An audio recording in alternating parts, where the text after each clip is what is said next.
One, two, three. And we're live. Stan, what episode is this? Ooh, this is 75. Oh, wow. Hey, this is perfect. Yeah. Couldn't get Dana for the 50th, but the 75th episode of Menace to Man, which is pretty big deal. Yeah, that works. Wow. Still waiting on a reply from Justin Gaethje. He's the one who said Monday, so hopefully he makes it. But we're definitely going to talk to Gillian Anderson, Charles Rosa. I tell you what, like when I was getting ready for a fight, like someone's hit me up like, hey, do an interview podcast, whatever. Like, yeah. Like I'm fully focused on my fight before anything else. Oh, 100%. I mean, but I hit up Gaethje weeks ago, and then he got tied up. Then he was supposed to come on last week. He got tied up, and then I just didn't even hit him back. He hit me back and was like, Monday, let's do Monday. Oh, wow. Yeah, so let's see what comes of that. But big fight week, UFC 249. Bro, I'm fucking ecstatic that you know how much I love fights, so that there's finally something to watch. Yeah.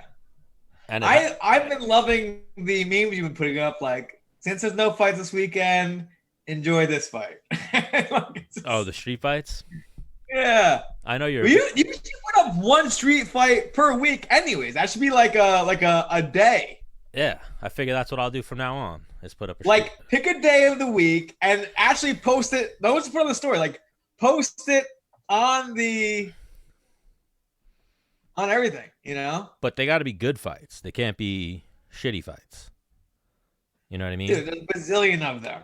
Yeah, but you got to find good ones. Like, I think so far I've set the bar pretty high. Yeah. Like that. When that old man ripped off his shirt, I was like, my dude. You know what it was? You could tell that guy was probably like a jailhouse dude. He's been in a couple fights. He probably beat up some people even because he had for sure. supreme confidence in what he was doing there. He was rusty. Yeah. And even it was I wrote that's gonna be me in 40 years. But I doubt I'm getting iced. No. I'd get back up. Even I could see you even doing like a dirty boxing thing. You're gonna grab the back of someone's head and fucking. You ever see? I don't know if you're a baseball fan, but you ever see Nolan Ryan? Or you know who Nolan Ryan is? I've heard the name. He's like one of the greatest pitchers that ever lived. He is the all-time strikeouts leader. So he was like he pitched until he was like 50 or like really old, like 45, 47 or something like that. And so he was like a wild pitcher. He beaned like a 30-year-old dude one time, this guy Rob Mentora. And Rob Mentora started gave him like, what the fuck you doing? And Nolan Ryan gave him one of these. And Rob Mentora went sprinting out there. Nolan Ryan backstepped, put him in a headlock, and just started fucking. So when are you putting that one? That's gonna come out. You're putting it up. Is that gonna kick off? What day of the week you think? I liked Saturdays, but maybe I'll do Fridays because people send people out into the streets. Okay. All right. So yeah, Justin Gaethje just said call me at 5 Eastern time. Okay. All right. So now so Dana said he's running a few minutes behind, and he'll come on. All right. I like that. And then I'll do a little adjusting with Charles Rosa and Gillian Anderson. So now you know Gillian Anderson if you saw her, but you're not sure of who she is. She's like the cute redhead girl, American Top Team. She's young. She was on The Ultimate Fighter, and she trains with your boy, Dean Thomas. Yes. What? She's a 115er? 115er. So we'll get her. We'll talk to her about UFC 249. We'll probably do our picks and whatnot with her in the conversation. Imagine we did it with Dana. Dana, let's go through the card. Who you got? Main event. Where's your money going? Bro, but that's a thing too. Like with this, so Ali, man, it gets weird for Ali. Like, so one fight I watched last night. I watched. It came up in the queue. You know how when fights are about to happen, they put on like right now they got Cruz versus Dillashaw on. But I watched Cejudo versus Marlon Moraes, and fucking Cejudo is a beast. Yes. Like iron chin and just a fucking warrior. Like I know Dom Cruz said maybe he's a little coddled or soft, shit like that. No. Dom, I mean Dom's a fucking warrior too, but Yes. He's a killer, Henry Cejudo. I think what Dom maybe meant by that is that he hasn't been in as many brawls as me or fighting as long as me, kind of, where he could, you're just baby still, you know? Also, probably a little bit of the gamesmanship, you know? Like when Henry Cejudo hears that, he's like, fucking coddled. Now I'm coming after you, when that plays into Dom's game plan. Yeah. You know what I mean? Dom's going to be, like, you know how when fighters get rocked and you say they're on skates? Yes. Like Dom Cruz fights on skates. Yes. Not that he's rocked or, you know, that's his game plan. No, it's part of his game plan. Yeah, that whole stick and move. There's like 2-hour videos on YouTube of like his game plan and like what he'll do, circled, what he's looking for when he does certain things and how he'll react if he does certain things. Well, he released like a what you call it, like an instructional to fans. Right. So that's what his story's been for the last like 2 weeks. It's just people doing that Dominick Cruz shit, which everyone can't do. No. But even I'm saying, like, even the people in the videos, it's like, ooh, you're going to get fucking knocked out. Well, that shit. They say that's when TJ made his huge leaps, like steps in fighting, is he was training Uriah Faber to be like Dominick Cruz. So he was constantly doing Dominick Cruz stuff, and it was probably working for him. So he was like, fuck, I'm going to put this in my arsenal. Yeah, and you know what that was? That was, I'm sure TJ too, but you know Justin Buckholes? Yes. I've always heard that was him, because he was... Which we got to get him on the show, because I don't know why he's not with Team Alpha Male anymore. Yeah, some crazy shit. I know he was training with Cynthia Calvillo, and I think she is now training with both Alpha Male and him, so who knows? But yeah, something happened. Something with coaching, I'm sure. Same reason that Dean Thomas we got to get back on. Same reason he's not with American Top Team no more. Right. Maybe we get them both on the same week. Yeah. Well, I love Dean Thomas, so we'll definitely get him on. Did Chad ever respond back to, like, I was like, hey, man, we got to get you on the show, talk hunting? No, I didn't see any response, but like we already learned how to land that plane is you got to just hit Uriah back up. When we had Uriah on, Uriah was like, Dennis, love you, love what you're doing. I want you guys to come on my podcast. I'll come back on your podcast. Hit me up anytime. And then he said, any of my guys, he's like, I can't guarantee that they'll come on the show, but I'll give you their information. You know what I mean?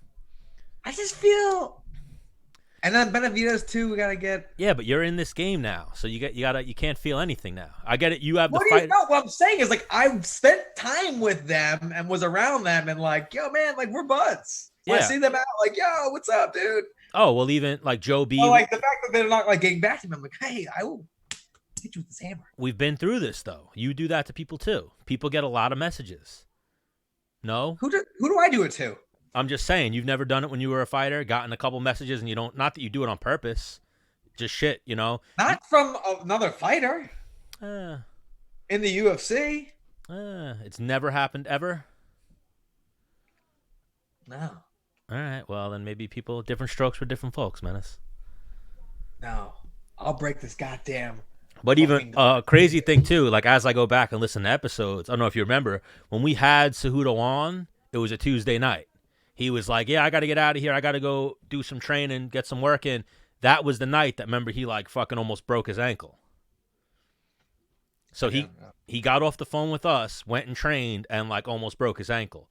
Like really bad sprain. His ankle was like purple. And then he went and fought Marias with a bad ankle.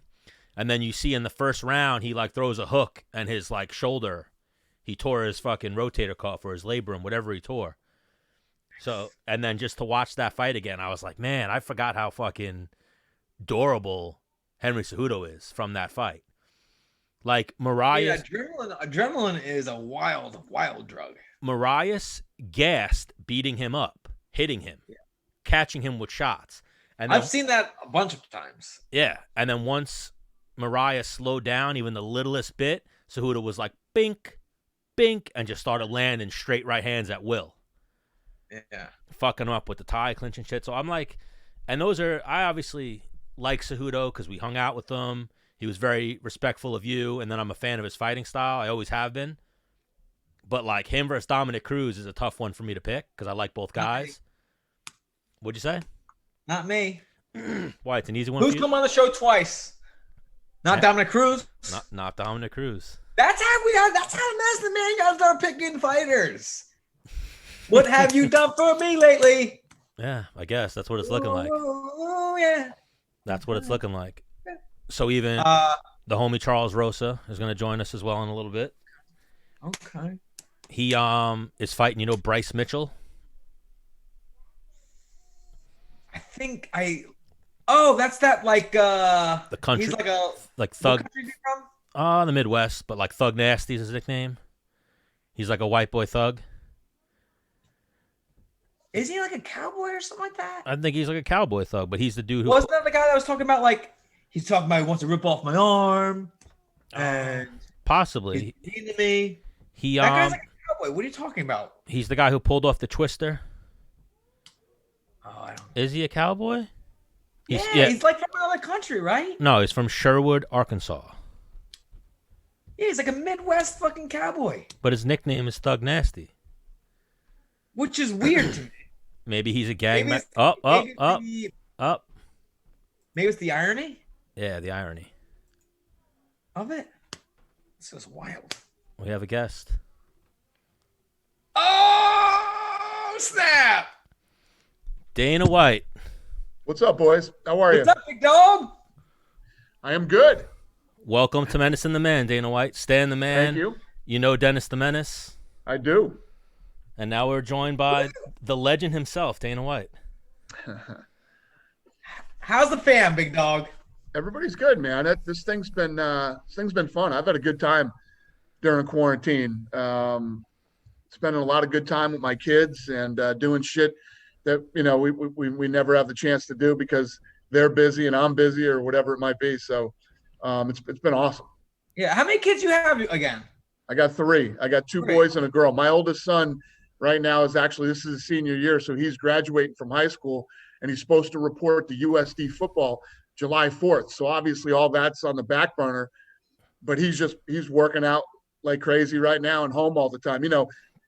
It's his senior year. He'd be partying and going fucking nuts right now, and we'd never see him.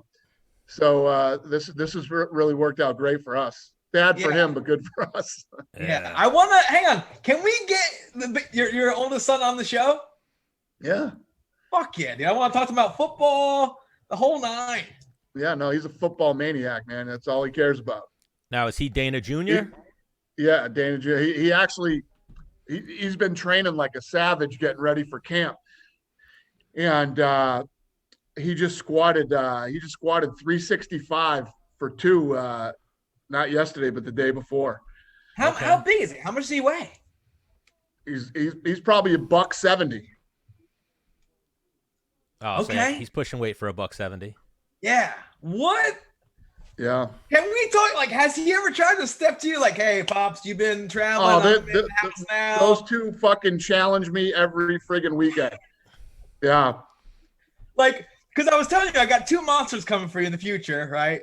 But my kid's mom, her brother's 6'7", and she's telling me she's like 5'8". Their whole family's tall. So I'm like, man, how am I gonna? I just gotta keep the double leg good. Like, Maddox, clean your room. Like, Dad, no, you clean my room. Like, whoa, son. We had some people over last weekend at the pool, and the kid and his father. The son was in there, jumping on his father every 2 seconds, trying to dunk him, throwing him around the pool and shit. And I was telling him, I'm like, man, these guys are all getting to the age where they want to start challenging us. You know what I mean? I gotta stay on my A game before I get my ass whooped at home. Right. You're not training to stay in shape. You're training and lifting just to keep, hey, son, exactly. keep watch it. Keep them off. Still got it. Exactly, man. Right. Because my old man whooped my ass growing up, Like, Me too. Professional fighter, I'm still afraid of my father. Yeah, I was just going to say, I didn't fuck with my dad even when he was old. Yeah. Fuck, but back then, your parents will fucking kill you. They'll kill you. Right. We don't do that shit anymore. I tell my kids all the time, when they do, I'm like, you'd be dead back in my day. You would have been murdered, killed by your parents, okay? Yeah, but now the move is like take technology from them, right? Like, you know what? Give me your goddamn phone, you son of a bitch. I paid the bill on it. That's true. Right? You can break a kid now, right? Give me your damn phone. So true. Yeah, that's today's discipline. No tablet, no video games, no TV, no shit like that. Back in the day, it was a belt, a backhand, a broom, whatever, a slipper, whatever they could find. Yeah, my dad used to get creative, man. But no, we tried to get you on the show because I was like, me and Stan were talking like, yeah, we got to try and get Dana on the show. And I was like, man, he's probably not busy because it's quarantine shit when it first hit, right? But you were probably busier than ever trying to make Fight Island happen, the whole nine. We were crazy fucking busy when this first went down. Yeah. Well, even Dana, how many text messages a day do you get? Right, this is a conversation we have too. I don't know. I mean, if it was, like a regular, like the world was like it was 3 months ago, I get a lot of texts. A lot. I mean, I when I wake up in the morning, the East Coast difference, we're 3 hours back on the East Coast, so I'll have 25 texts when I wake up. Yeah, that's something I said to Menace. I'm like, Dana's not a one-shot kind of guy. You got to shoot one or two because he may open his phone and have hundreds, if even 50. I got 25 texts before 8 o'clock in the morning. You know what I mean? Yeah. So you sometimes you got to send that second text, that third text. Yeah, because I don't want to bother you and shit like that. I figured you're busy and whatnot. You ain't bothering me, brother. We knew we were going to get this done eventually. I was bothering him about getting you on the show. I was like, Dennis, do it. He was, come on when he's ready. I'm ready. Or the random fucking, yo, what's up? We almost had you on last year, the day that the news about Dillashaw came out. Oh, right. Yeah. So that's why we lost you last time. But now we were in a little bit of a dead space with the UFC. We're like, oh, let's shoot our shot now, try and get him on. And you were going, come on, like, I can't. And then Stan hits me the next day. It's like, Dillashaw hit. And I was like, oh, that makes plenty of sense. It took a pandemic. Hey, we'll take it. So when you're at the dinner table with your family and shit like that, and then you get some kind of fighter fucking up, and you're like, does it ruin dinner right there on the spot? Like, motherfucker. Yeah, and I have really shitty fucking reception at my house. So stuff will happen. I literally have to go out in my backyard to talk on the phone. In 2020, I got to go outside and talk on the phone. But I jump up from the dinner table and go out back a lot. And what you're in the matchmaker's room right now? Yeah. All right. You guys working today? You live in Vegas, right? Or Cali? We've been working pretty much every day since this thing went down. There's always something going on here. So small group of us have been working through this whole thing. Oh, like me and Menace always say, all heroes don't wear capes, Dana. All right. Dana, we're going to send you a cape. Oh. We're going to send you a UFC cape. Yeah, because think of it, NBA. I'll get a lot of use out of that. Yeah, you can hang it up somewhere in your office. Give it to one of your kids or something.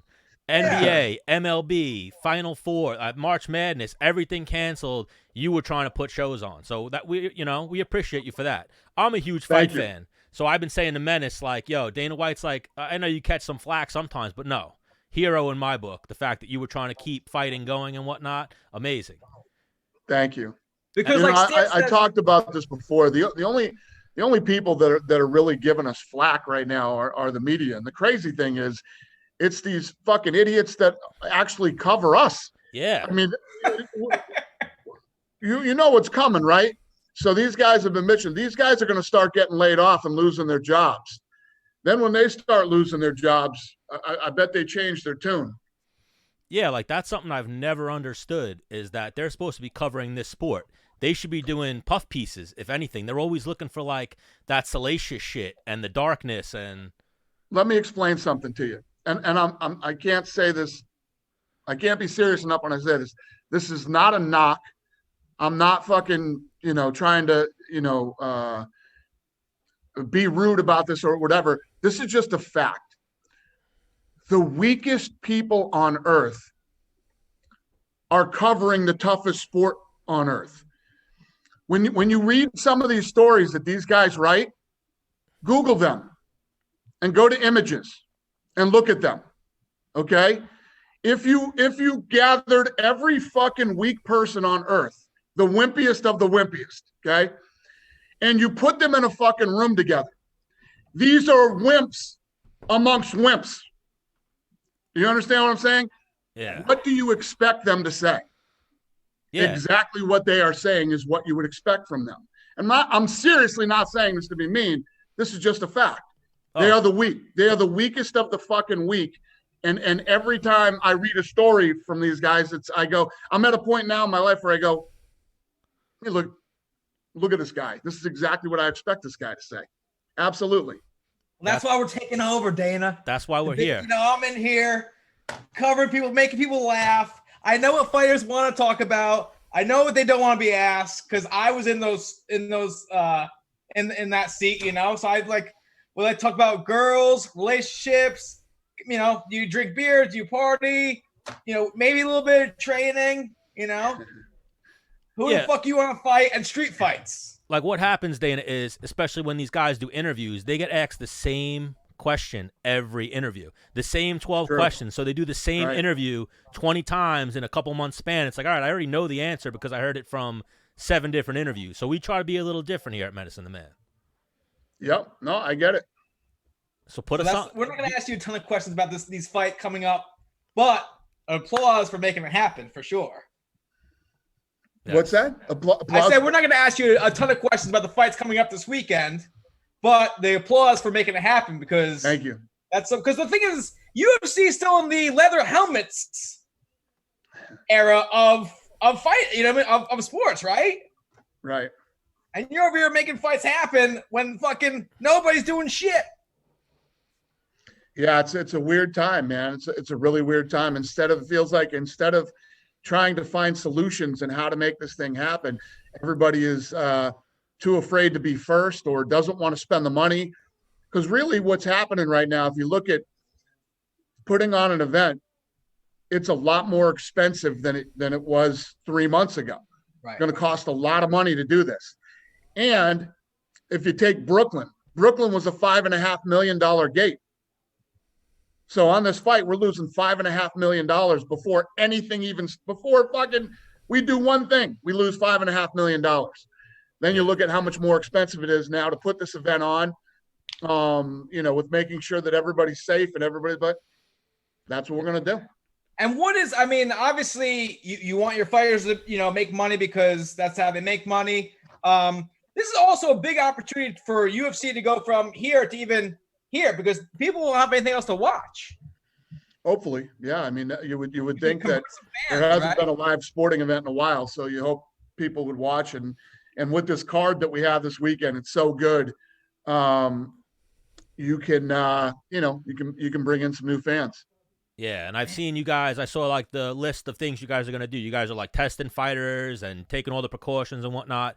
I felt like the media was almost making it like you were just going to put on fights with less like fucking idiots. Like as if you weren't going to do anything. Like, oh, you have a cough, you have the flu-like symptoms, you're still fighting. You know what I mean? Come on in. Exactly. It's ridiculous. Clown show. You know, health and safety didn't just pop up with the coronavirus with us. We've been doing it for 20 years. Yeah. Our record is perfect. You know, you think we're just going to put on fights and I'm going to risk the health of the fighters and my staff and me, I'm going. What do you think? I want to die too? No, I don't want to die, and I don't want anybody else to die. But we got a lot of smart people. You know, we submitted a 30-page document to the governor of Nevada and the governor of Florida, showing them how the steps we'll take to make this thing safe. And we're willing to share that document with any of the other leagues if they would want to look at it. Yeah.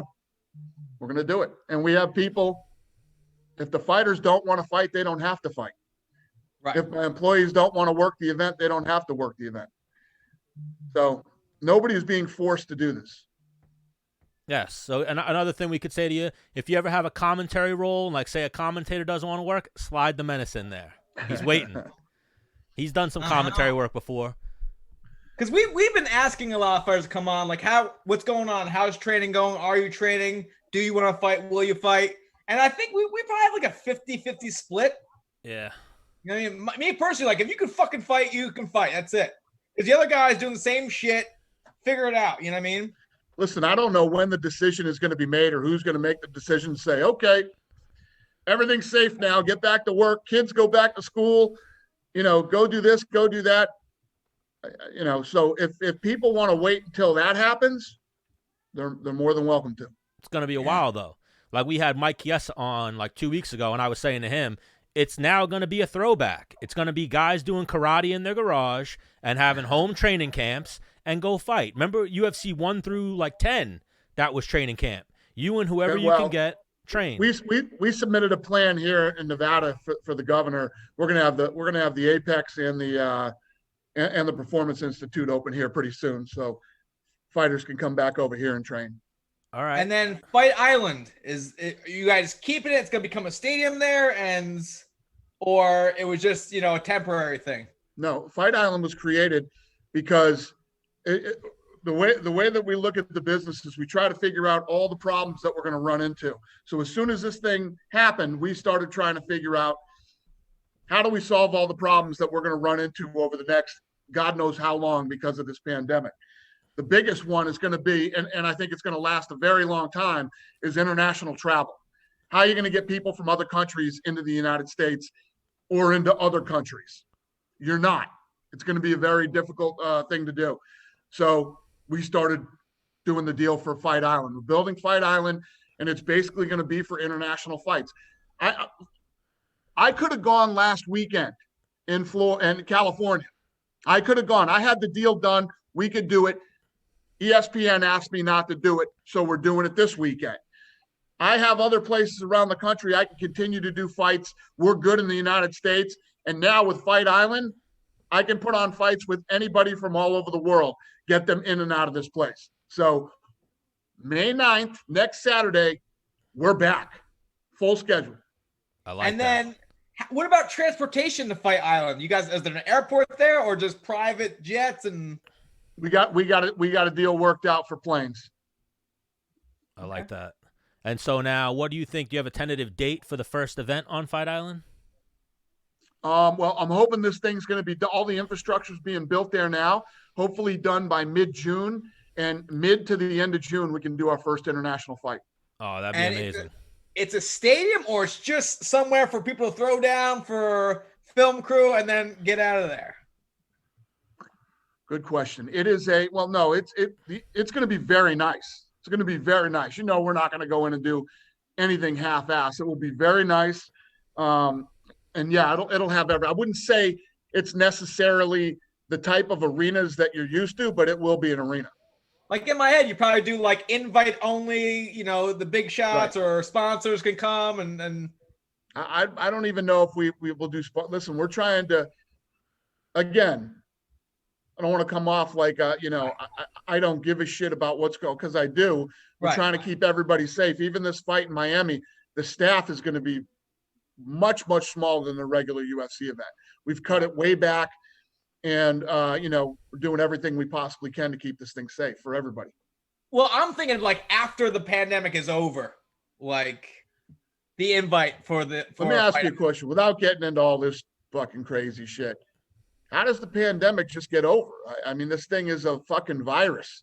Yeah. You think this thing's just going to fucking disappear because we stayed home for fucking 8 weeks? Well, no, I'm saying like 5 years, right? The Fight Island will still be there. You know what I'm saying? I don't know. I don't know that 3 months ago, any question you asked me about my business, I could give you the fucking answer for absolute fucking sure. I could give you the answer. I don't know anything anymore. Yeah, that's the world we live in. You got to make things happen on the fly, and Dana White's a master at that. So, I seen you talk recently, a couple of interviews. You say Masvidal. Well, actually, one fight question. Masvidal might not be fighting Usman. You said something interesting might be in the works. No, I mean the Usman fight is the fight that makes sense, but it's the fight that needs to happen if Masvidal wants a title shot. But yeah, there's another interesting fight out there for him now. He's already got a belt. And maybe he's defending that belt on Fight Island against Conor McGregor? Very, very good point. That's a possibility, too. I think right now, that would be the biggest fight you can make, right? I don't know, man. I think Conor-Khabib's a massive fight. And Conor and anybody is a massive fight. Well, that's the question. Tony, Khabib says, if that thing could happen, it's a massive fight. Khabib says he won't fight Conor again, right? Yeah, well... A lot of guys say things. Yeah, I guess when you wave the big price tag in front of him, maybe he'd accept it. The difference with Khabib, people don't realize, because everybody talks about, fucking Khabib is rich as fuck. Khabib is rich. Yeah. Very, very crazy fucking rich. Khabib doesn't need money. Yeah, he fights for pride, I guess, or legacy at this point. He doesn't need money. No, he fights for UFC. Yeah, yeah, you know what I mean. Joke. You said pride or legacy. See what you did there. Yeah, I like See what that. you did there. But Yo, Dana, remember that one time I tried to step in the fight Holloway on like short notice, and then I was like, Dana, who was the last person to beat Holloway? And he was like, McGregor, and I was like, fuck, shit, it was, because my manager told me to write that to you. And you're like, McGregor, I'm like, second last person. I remember. Dana, one question we ask people, and you could lie to us. What was it like? You've been in street fights growing up, right? Yeah. Can you tell us about one that happened back in the day? One that happened? Yeah. How old were you? Why did it happen? What was there a girl involved? Did you win? So I would say the most the street fight that had the biggest impact on my life. I was coming out of a bar called Pete's in Boston. Okay. And me and my cousin had just left, and we were walking home, and my cousin had forgot something back at the bar, so we had to go back. So when we go to walk in the door, this security guy, the guy that, the bouncer at the door, said, some shit went down with your sister. It's all handled, relax. Don't fucking do anything in here or whatever. And I'm like, what's going on? Blackout. And my sister is usually pretty mellow and whatever. My sister's like, this fucking guy hit me. I was like, hit you? He's like, yeah, he hit me. So the bar is closing, and there's this whole weird fucking vibe, man. I should have just fucking left. Whole weird vibe. There's all these people standing out front. We go outside, and I'm outside, and I'm asking, and I'm like, and the guy comes out like, this is the guy. And I walked up to him. I said, did you hit my sister? And he's like, hit your sister? Of course I didn't hit your sister. And now I'm wondering what's going on all of a sudden. So my sister walks up, and he goes, oh, you mean this big mouth fucking bitch? And he gives her like the face mush. Wow. Right? So as soon as he did this to her, I hit this fucking guy so hard, and he didn't fucking move. And him and 20 of his friends beat the living dog shit out of me for like 15 minutes. Yikes. And this thing goes on for 15 minutes, these guys kicking the shit out of me. And They're that was locals? when I got the ear damage and got Meniere's disease from that fight. But then the police show up, and these fucking lunatics start fighting the police, right? I ran down the parking garage and got out of there, right? So I go home. When I tell you how fucking sore I was for like 2 days, and my ears rang for weeks. Like my ears were ringing for weeks, really loud. And I'm at my house one day, and my phone rings. I answer it, and the guy says, hey, my name is, I'm a lawyer. My name is whatever, and I'm representing whoever this guy is. And I'm like, what the fuck are these? Who is this? And what are you talking about? So he starts telling me. So this kid that I got in the fight with before I got jumped got arrested and was going to court to be arraigned because he assaulted police officers and all kinds of shit that night. This dude was the maniac. And they were afraid. They were basically telling me if I showed up to testify against him in court, that they were going to file charges against me because I hit him first and all this shit. Then I understand what's going on. I'm like, wait a minute. You're the lawyer for the guy that I got in a fight with in front of, he's like, yeah. I go, is he there? He goes, yeah, he's right there, right here. I go, put him on speaker. So he puts him on speakerphone, and I go, you fucking pussy. You and your fucking friends, all 30 of you, beat me up for 20 fucking minutes. I didn't have a mark on me. I didn't have this. I didn't have that, and all this shit. I'm like, one of these days, me and you are gonna see each other again, motherfucker, and whatever. And I just hung up the phone. Right. Really, they beat the living shit out of me. I was sore for fucking 3 days, and my ears rang for months. And I ended up getting Meniere's disease from that. Oh, But I love it. yeah, I wonder what that dude's got to be in prison or something. I don't know. I don't know whatever happened to that guy. Yeah, who goes after the police? That's a different type of crazy. Oh, they're wild. These kids were from Charlestown in Boston, and back then, that crew over there was known for stabbing people. So I'm probably lucky I didn't get stabbed. Yeah, that was my worst street fight experience ever. I frequent Rhode Island a lot, and that's all I ever hear about is like, yeah, a lot of people in Boston, Massachusetts, that area, they're fucking crazy up there. Oh yeah, no, let me tell you what. You come out of the bars on the weekends in Boston, man. Back in the fucking 80s and early 90s, there were some crazy ass fights. That's when it went down in the 80s. Yeah, that was probably well, the next day I had tickets to the Red Hot Chili Peppers the next day. So it had to be 92, 91, 92 probably when Blood Sugar Sex Magic came out. They were on that tour. And I literally went to the concert the next day and I was sore from here to the fucking tip of my toes. My body hurt so bad. Yeah, Dana, I almost wore my Red Hot Chili Pepper shirt for this interview, but instead I went with the ESPN Plus. I like your ESPN Plus shirt. Yeah, I know how to represent. That's my fight, right, Stan? Yeah. When Dennis retired in January, they were giving these out at the door. At the Barclays. Awesome. And it's free. It's for Stan, you know? Dana, I told Stan if he messes anything up, I'm beating him up. We oftentimes like he'll mess up like a fighter's name or something like that, and then he gets leg kicked or punched. Right? He's got to do a shoey with Volkanovski.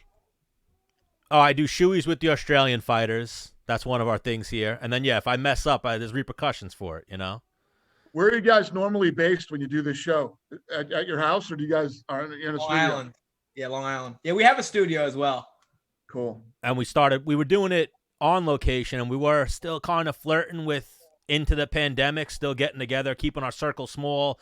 And then we got to that point where we got to start doing social distancing episodes. Here's what it is. Dana, I got kids. Stan's having these like random women over his house late night. I can't be having, wherever those girls are coming over to my house, Allegedly. Well,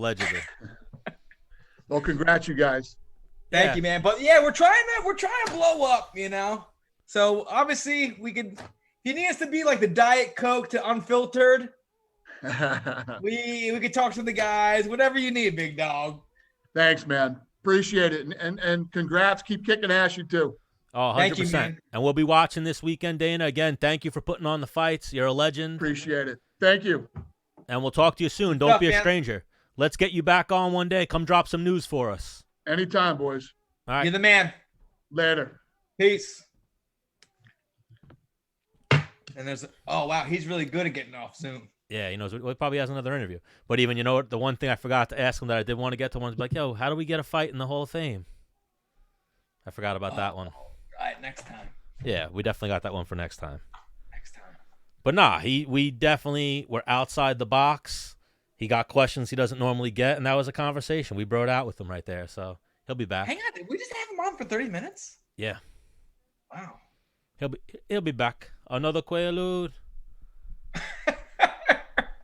Hang on, he's the first person to come on and tell a fight story about how he lost. He might be, yeah. But from his position, that's probably a good thing. Yeah, and even that. Right, people need ammo. Like, oh, Dana White beats people up. I mean, you come from the house of boys. I come from the house with a sister, so I can get that. I've been in that situation where someone was like, "Nah, she's a bitch," and I was like, "What?" Bing. Oh, hang on. It does not. No, I don't think it matters if it's a boy or a girl. I remember one time I was in college. Right, it was block party. My younger brother, my older brother, and my younger brother's good friend came. My younger brother was like a senior in high school, but it's like summertime, right? So he comes, visits. We've been drinking like all day, right? So I'm on this back balcony. I got like two chicks with me. I'm like, doing my dance. But we hear yelling in the front of the house. And we're like, we kind of peek between the houses. We're like, oh, dude, there's a fight. Let's go check it out. So me and these girls run all the way down the stairs of my house, right? We get to the front door. It's Jay like this, hands up, ready to fight this big black dude. Really? So I instantly snap. Shirt, that's what all of us wrestlers did. If we got in a fight, shirt was flying off. Like, that's the first move. Like, before a fake punch, our move was like, shirt off. So I rip my shirt off. I run up to this kid's face, and I'm like, this close to his face. I'm yelling. And you know when you're yelling loud and you're like spitting? I was doing that. Like, you mother. Like, so whatever. Hey, here, wait. Something I wanted to say. You got to center yourself a little bit. You were a little off to my left that whole interview. Your camera. I've been like this the whole time. I know. I'm saying now it may be adjusted a little bit. No? What? Like this? Yeah, there you go. Now you're a little more in there. All right. I like my little setup there. Well, why don't you go back where you were and just turn the camera a little bit? You have that little bit of space you can go with. Shut up. Anyways. All right. So you're in the guy's face. Long You're yelling. story short, little bro was about to go down. I had never seen this kid in a fist fight, so I just went big bro, like snapped. In this dude's face. I know Dean's a fighter. Is Jay a fighter? Jay's like me. He's not like, you could say whatever, like, all right, dude, fuck off. Like, we're going to try to avoid the fight, like, with everything we have. Yeah. Because it's not, you know what I mean? Dean, like, what? You don't like to smell my cologne? Like, I will fuck you. Did you look at me? And it's like, it's going down. I exaggerate. Dean's not that bad. I've heard the stories. I'm sure he was that bad when he was younger. Well, no, he wasn't. It was just what I think. He was just in the wrong place a lot. Yeah. You know what I'm saying? Your boy who dropped you just wrote, who would have thought Dennis's street fight question would actually pay off? That's like your favorite question.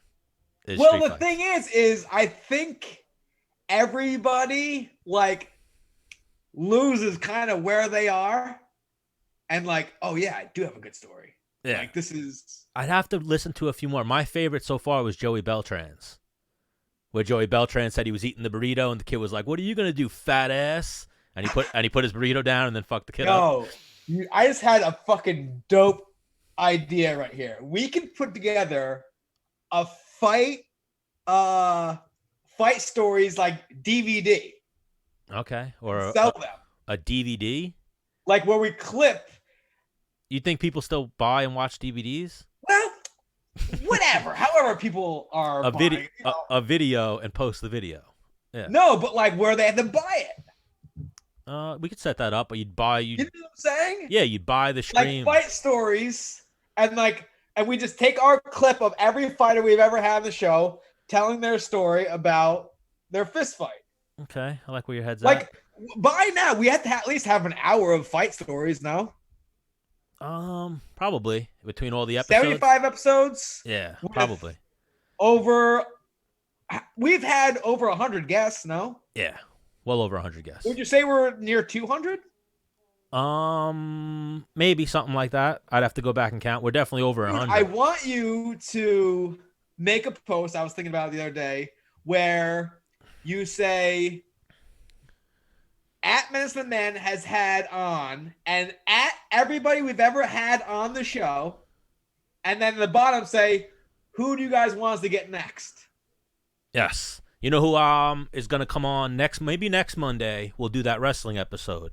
So I've been hitting her up. She said she'd come on, and then she was missing the last couple messages. I'll get to it. Who? I'll get to it.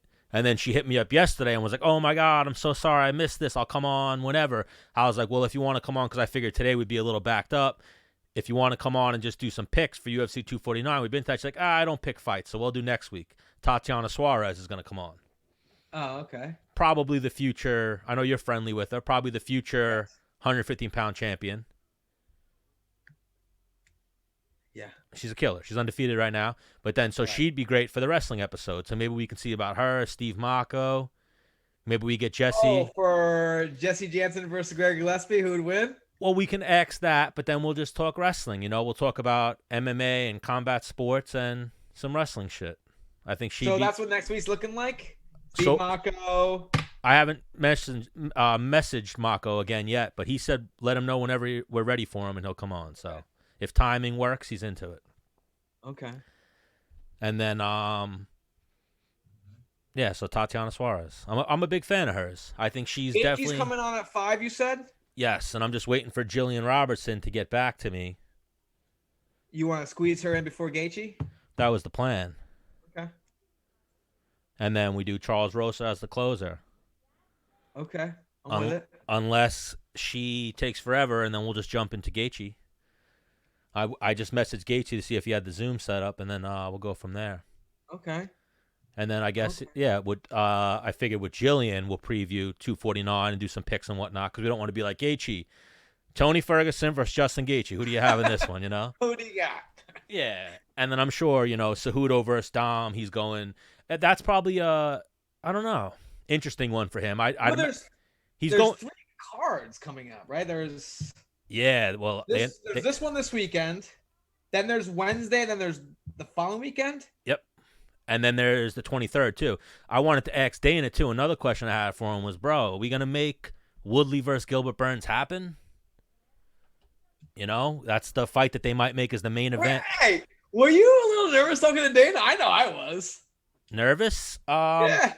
Once we... I thought we flowed pretty good, but, like, there was a few periods, like we talked about before, like when there's, like, a little bit of pause in the air.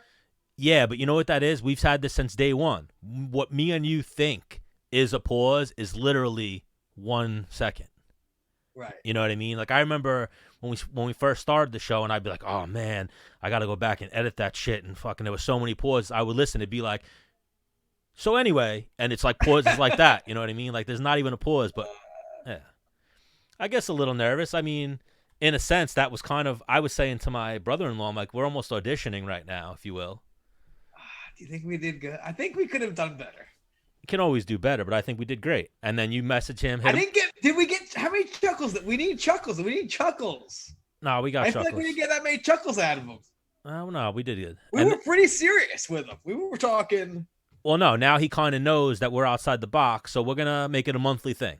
Well, I mean, not bypass him, but I think I just Dana's son's on Instagram, so I could just message him probably directly. I would imagine Dana's son's Instagram so fucking packed that like he would miss me. And then even I think you follow up with Dana with obviously the thank you, and then you hit up Lene and be like, let's schedule Dana for next month, because I'm sure his schedule even gets booked up like that. I was like, hey, Dana said, schedule for next month. Yeah, don't believe me? Watch the interview. She ain't gonna watch the interview. Well, no, not that. Just like have him on again. Yep, Dana said to have him scheduled for another month. Nice.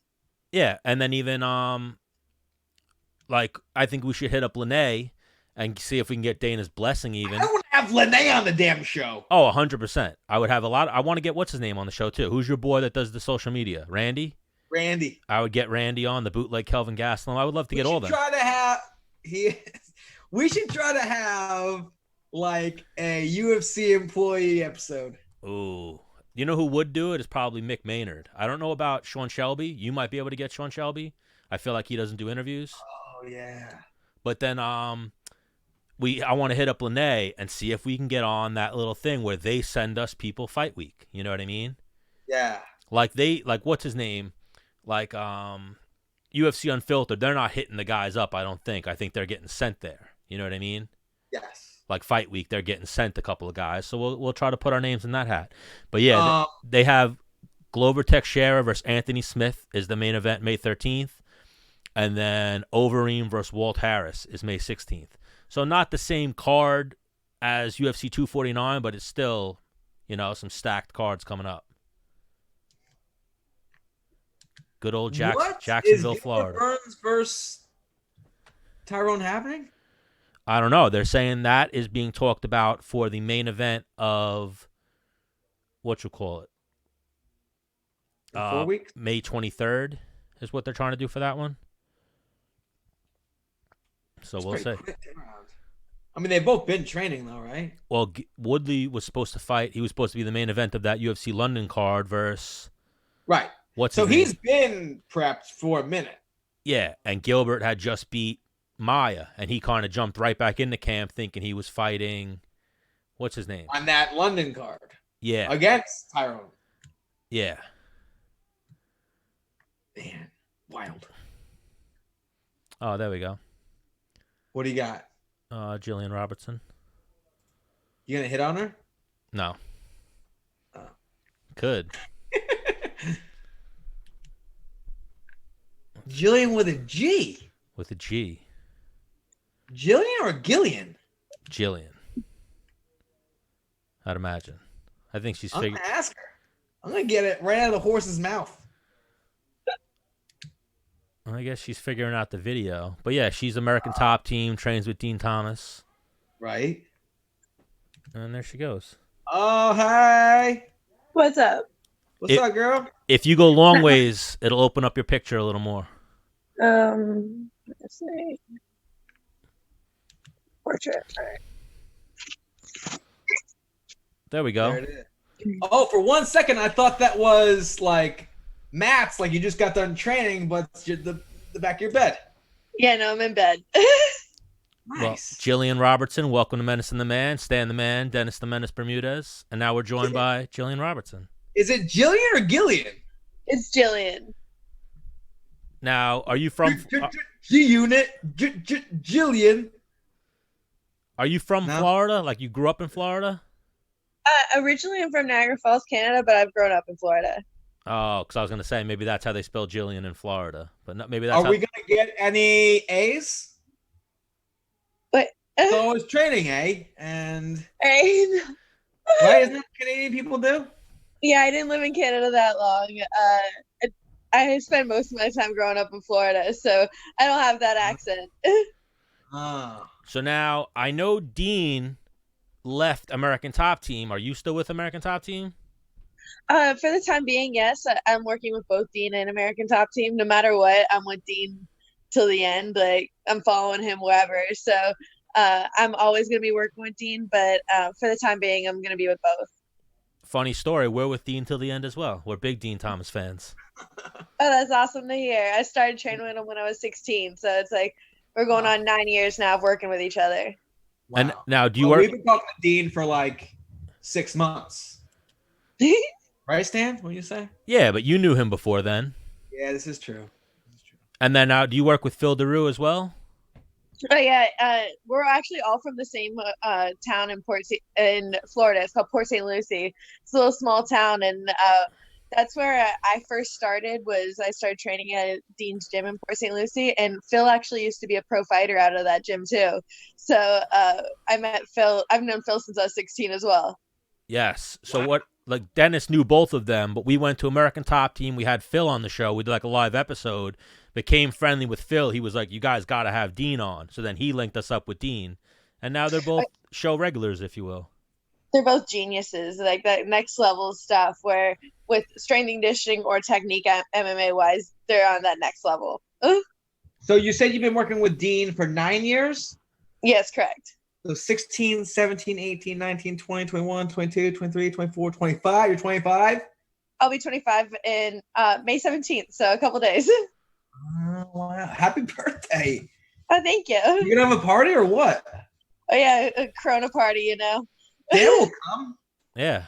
Send us a Zoom Maybe have a invite. Zoom party. Yeah, we'll show up. I just want to get back to having like sparring parties, you know, being able to get to my training partners. I'm like, I've been working a lot, doing a lot of private one-on-one training session this whole time through the Corona with Dean, but I haven't got to, I haven't got to play. I haven't got to spar. I haven't got to roll, so I haven't got to try anything out. I've seen you beating up Dean a little bit, though. Oh yeah, always. Yeah. Always trying to work with him.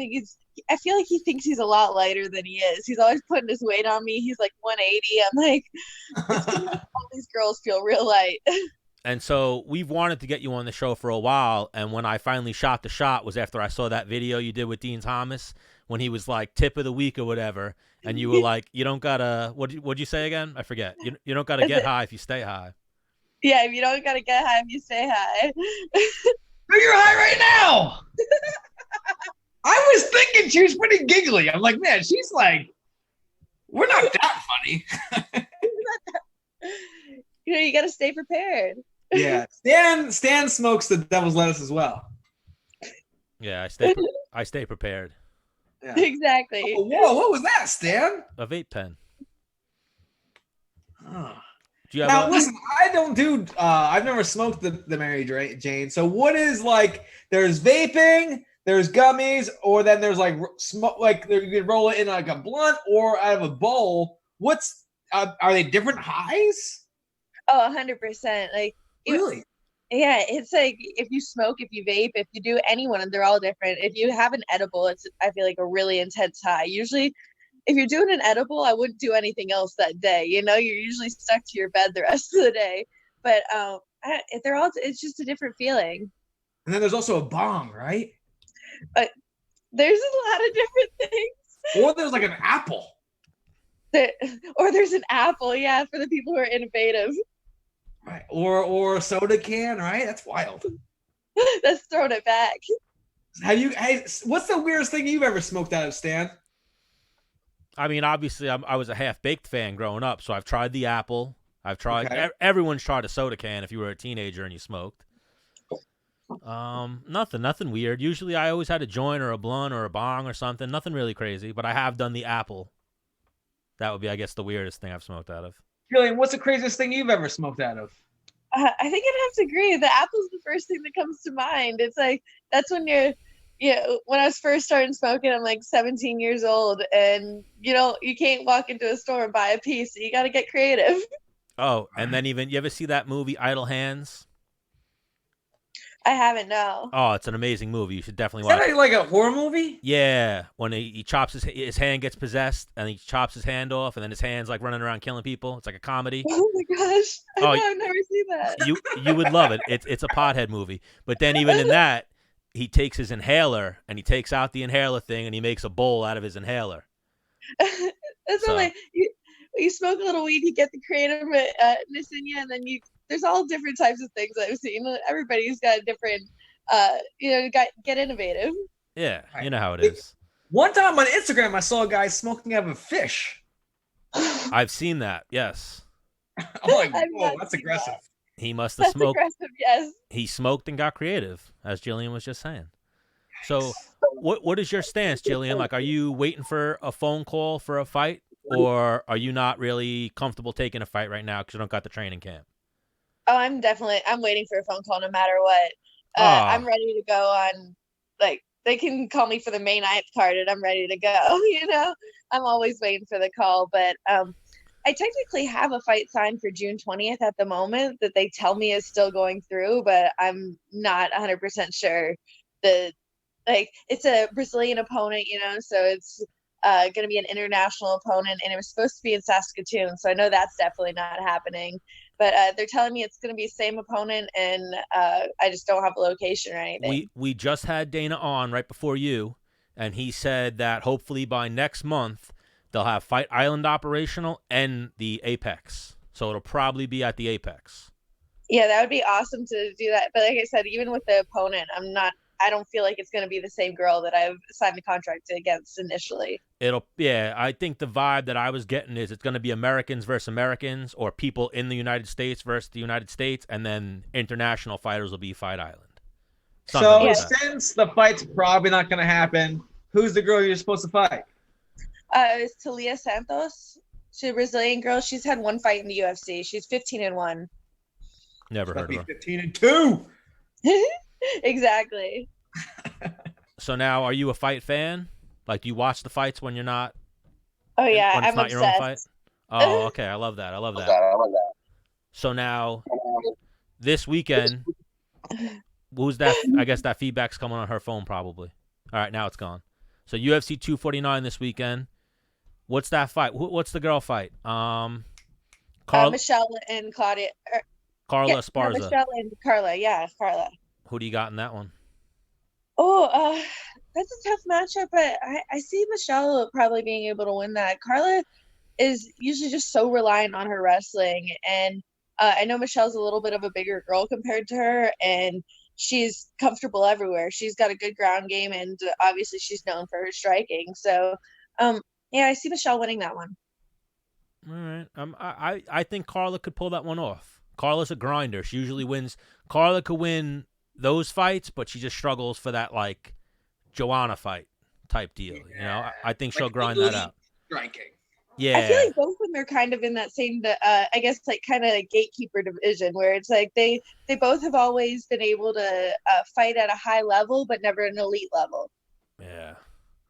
And so, I mean, we could go through the whole card, but we'll just go through the ones that obviously I've realized that one probably pertains to you, possible future opponent. What about Dominick Cruz versus Henry Cejudo? Who do you got in that one? Oh, that's a tough one. I feel like. Well, hang on, real quick, Stan. You're putting on the spot. What are your picks, Stan? I don't care about. No one cares about my picks. I care about Gillian's picks. Well, listen, we can't just like push in the corner. Like, listen. Well, even there. What do you got? We got to like act like we're having a conversation, Stan. We are. I just said I think Carla is going to win. Then you said maybe Carla, and now. Oh shit! Now it's my turn, huh? Oh, what? I thought you went Carla. Well, I think Carla, if she can grind her. I also think what's her face is hard. I think Waterson's hard to hold down. What about the logic we came up with before? If you've been on the show, we're going with you. Carla's, I think, been on twice. Yes, for sure. Yeah, I want her to win. Yeah. But there's wanting someone to win and actually, like, come on, don't be like, let's be a real. Like, what do you think? Really think, you know? I could see Carla grinding her out. I agree. Yeah, I'm gonna go with Carla too. Okay, so Gillian, Dominick Cruz, Henry Cejudo. It's just that's a really tough one, just with Henry's wrestling pedigree, but also, and Dominic hasn't performed in a long time. 4 years. But he's done this before. And he did. I know. Against what's his name? Mazagaki and Dillashaw. Yeah, but how many of those do you get? Where like you take 4 years off and you come back and you're an animal. You only get like one, and this is like maybe two. Maybe he's that guy. After this one, you don't get another one. But maybe he's that guy. Who knows? I'm definitely a Dominic fan. I gotta go with him. Ooh, underdog. All right. Dennis? I mean, I gotta go with the wrestler. They're both wrestlers. Olympian. Oh, the Olympian you're going with. Hang on. Dominick Cruz is not a wrestler compared to Henry Cejudo. Yes. But then something we've also said on the show, when you're making picks, you can go with who you think's going to win versus who you want to win. Yes. So I think I want Dominick Cruz just because I want to see that story. Sorry, Eric Albarracin, I'm sorry. But I think I want Dom to win, but I think Henry's going to win. But I could see Dom outpointing him. I'm kind of in the same boat there. I feel like I want to see Dominic to win. Henry has a chance to win, but I feel like Dominic can win. It still is a winnable fight for him. I don't see him getting shut down either. Like if Dom wins, this is some Rocky Balboa type shit. Like they're going to make the Dominick Cruz movie one day, and this is going to be like part of the story. After coming back from 70 injuries. Yeah. Yeah. At that point, is he like bionic? Like, is he even like a real human being? It's a cyborg. Yeah. He's modern medicine's miracle. Which I was in a short movie, Stan. Did you know that about that? About what? Corey Jansen was like a military guy, and he got his arm blown off, and then like scientists put like a new robot arm on him, and then he was like in this fight league. So I did a fight scene with him, and I was like, I don't give a shit, he's a robot or not. I'll kick his ass, and then he like kicks my ass. Did you know about this, Stan? Yeah, the Hayes Brothers movie where you set off the smoke alarm in Long Island MMA. Yeah. Yeah. Okay. Yeah. So Gillian, main event, Tony Ferguson, Justin Gaethje. Where you going? I had to say, I feel like Justin poses a huge threat to Tony, where it's definitely going to be a war no matter what. I feel like they're both known for it, but I see Justin coming out on top. Yeah. Who did you have when it was Ferguson versus Nurmagomedov? I feel like that was a harder fight to decide on. I feel like, Really? yeah, Tony still just poses the threat from the bottom no matter what. He's always attacking off his back. He's ready to fight from anywhere. So I feel like that gives a lot of guys a problem. But a guy like Justin who's walking forward and just so much pressure is going to give him problems. Okay. So Tony versus Khabib, I was going with Tony. I thought that was a stylistic matchup that favored Tony. Gaethje versus Tony, I'm going Gaethje. I feel like that whole division it's got a bunch of like stylistic matchups at the top because like where I think Justin beats Khabib, but I don't think Justin beats Conor. Okay. Styles make fights. Who do you got? Who do you got in that one, Menace? Gaethje. All right. Ooh, Justin Gaethje's actually ready to come in. Gillian, you want to talk to Justin Gaethje for a minute? Oh, awesome. Yeah. Zoom party. Fucking Zoom party 2020. Woo! Justin, I think you gotta flip your phone a little. And now flip it again and it should right itself. There you go. Woo woo! What's up, big dog? What up? Justin Gaethje, welcome back to Menace and the Man. Stan the Man, Dennis the Menace, and we're joined by Gillian Robertson. What's up, Gillian? What's up? Long time no talk. Right? How you doing? I'm doing great.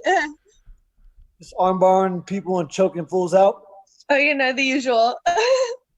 You do. So now what's the deal, Justin? Are you still in Colorado or are you in Florida right now? I'm in Colorado. I'm at home. All right, when you heading out?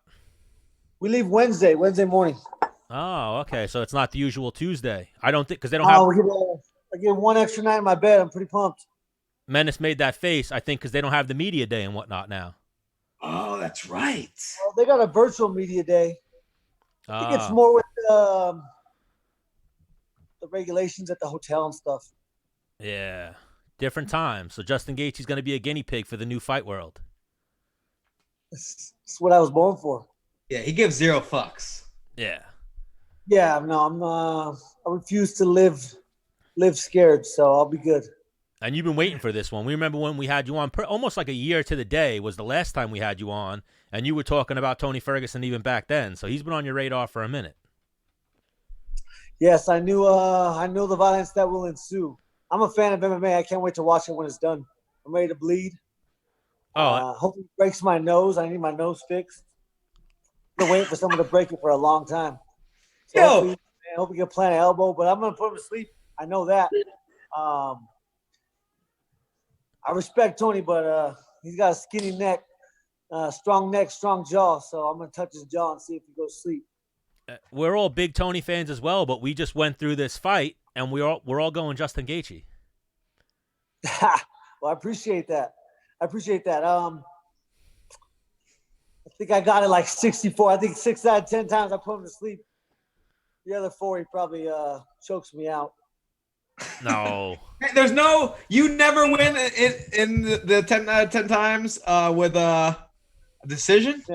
Never Decision. Neither does he. I think I've only had one decision my whole career. Wow. I'm planning on when I'm done, I will be 100% finish rate or getting finished in the UFC. I'm 100% right now, 6 for 6. I'm not. I don't get paid by the second. I get paid by the fight. So yeah, I'm there to either get it over with or get too damn tired trying to get it over with where they get me. Yeah. I'm looking at it now. You got 2 decisions. Melvin Gilliard and Marcus Edwards are the only 2 men to see the final bell. That was lucky for him. Melvin missed weight. It was supposed to be a 5-round fight. He had to take a wheelchair out of the fight. He would have never answered the bell in the 4th. So I don't count that one. Okay. Even though it was a split decision, I almost had to kill a couple of refs for that one. Menace knows about that. Jeremy Stevens missed weight that time. I had to kill a couple of judges for that one. Yeah. I met one in a bar after I told him I was going to fuck him up. Who, the judge? Yeah. Oh, for making it a split. It was the craziest thing. I beat the shit out of that guy. He didn't do anything the whole fight. I like Melvin. We've lived together. We're cool, but he almost took at the time I was undefeated. I probably would have risked a couple fines or some jail for that one. Yeah. Don't you feel like that should be a thing? Like judges should be more known and they should be held accountable for their shitty judging sometimes? Accountability would be great. Yeah. They're already known. There's a couple in Texas that are well known. Yeah. Well, definitely for this weekend, I don't think we need judges for this one. Not for my fight. No, not at all. So now there's other fights. They'll probably go to those scorecards, but not mine. You were kind of training to be the replacement, possibly, if Khabib Tony fell out? No, I wasn't training to be the replacement at all. I was just telling myself that I was going to fight again and it was going to be a big fight. So, I was not eating so bad and I was still running. I was still sparring, still wrestling. So I was doing better than I had ever done between camps. I was in shape to start camp. With this short time, it didn't take me 3 weeks to get in shape to be able to put myself through what I've been putting myself through. We jumped right in it, and my body felt great. My body's been responding very well, so I'm excited. Yeah, that's the fucking best. When you come into a camp in shape, because I remember I was getting ready to fight Ricardo Lamas, and I was like, it took me 3 weeks of the fucking 8 just to fucking get in shape, like fuck, it sucks. It's like a double taxing. Yeah, man. You really, when I was in Vegas doing the Ultimate Fighter, I really screwed myself with my diet. Took me and all my coaches and friends about 2 years to recover from that one. So something we're like, the PI's here. We're gonna do everything we need to be doing. Nah, we filmed 7 hours a day, and after that, we're like, I'm not working out at all. So something we always ask our guests, and we were just talking to Gillian about, is the CBD, THC. Do you smoke at all or take anything, Justin? Often. Oh, I like that. What do you dabble with, the THC or the CBD? I dab with the THC.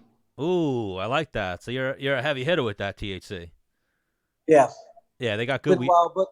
Good weed in Colorado. Very good weed. Okay. First time I ever smoked, I was like, oh, shit, I'm going to be a pothead. All right. Lo and behold. All right. Did we just become best friends, Jeremy? Justin, I can't believe that you fucking smoke. I didn't know that. Oh, yeah. Hey, I heard that it might help your brain, so, might as well do what I can. Yeah, they say creatine and CBD help your brain, apparently, with, like, recovery and psilocybin. Like what's that? Mushrooms. Oh yeah, that's right. Like legal here. Right? What's that? Like microdosing it, right? Yeah, like crazy low amounts. You don't feel nothing. Hopefully, Paul. I think he's Paul Stamus. I don't know his name, but he's on a Joe Rogan show. After I heard that, did some research. So yeah, I'm doing what I can. Dennis doesn't mess with the THC, but he hypothetically messes with the mushrooms. Hypothetically, there's a chance. It's legal here. It is legal in Colorado. It is. Colorado's a beautiful place. Yes. And now you're from Arizona originally, right? Yeah. So now I've been here for 13 years. I moved here out of high school to go to college. Did you know Cruz on the come up? Dominic? Cruz is a little bit older than me. He wrestled at Flowing Wells High School, but by the time I started high school, I think I was maybe a freshman when he was a senior. I'm not sure. Because that's something I noticed too. It's kind of crazy that this main event and the co-main event, 3 out of the 4 of you guys are all from Arizona. Right, because Cejudo's from Arizona. Yeah. 4 out of 4 of us were, 500, 600 miles from each other growing up. I think Tony grew up in Southern California. We're all a little. I fight. I don't look Mexican, but I'm Mexican. That was another thing I was going to say. You're all. You posted that, I believe. Reason. I think that's a testament to our to the blood that's running through us right now. Yeah. What are you? Cinco de Mayo's tomorrow. Yeah, no tacos for me.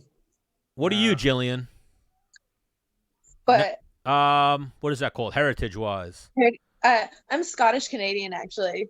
Okay. And now another. And you were hoping for a little Mexican in her?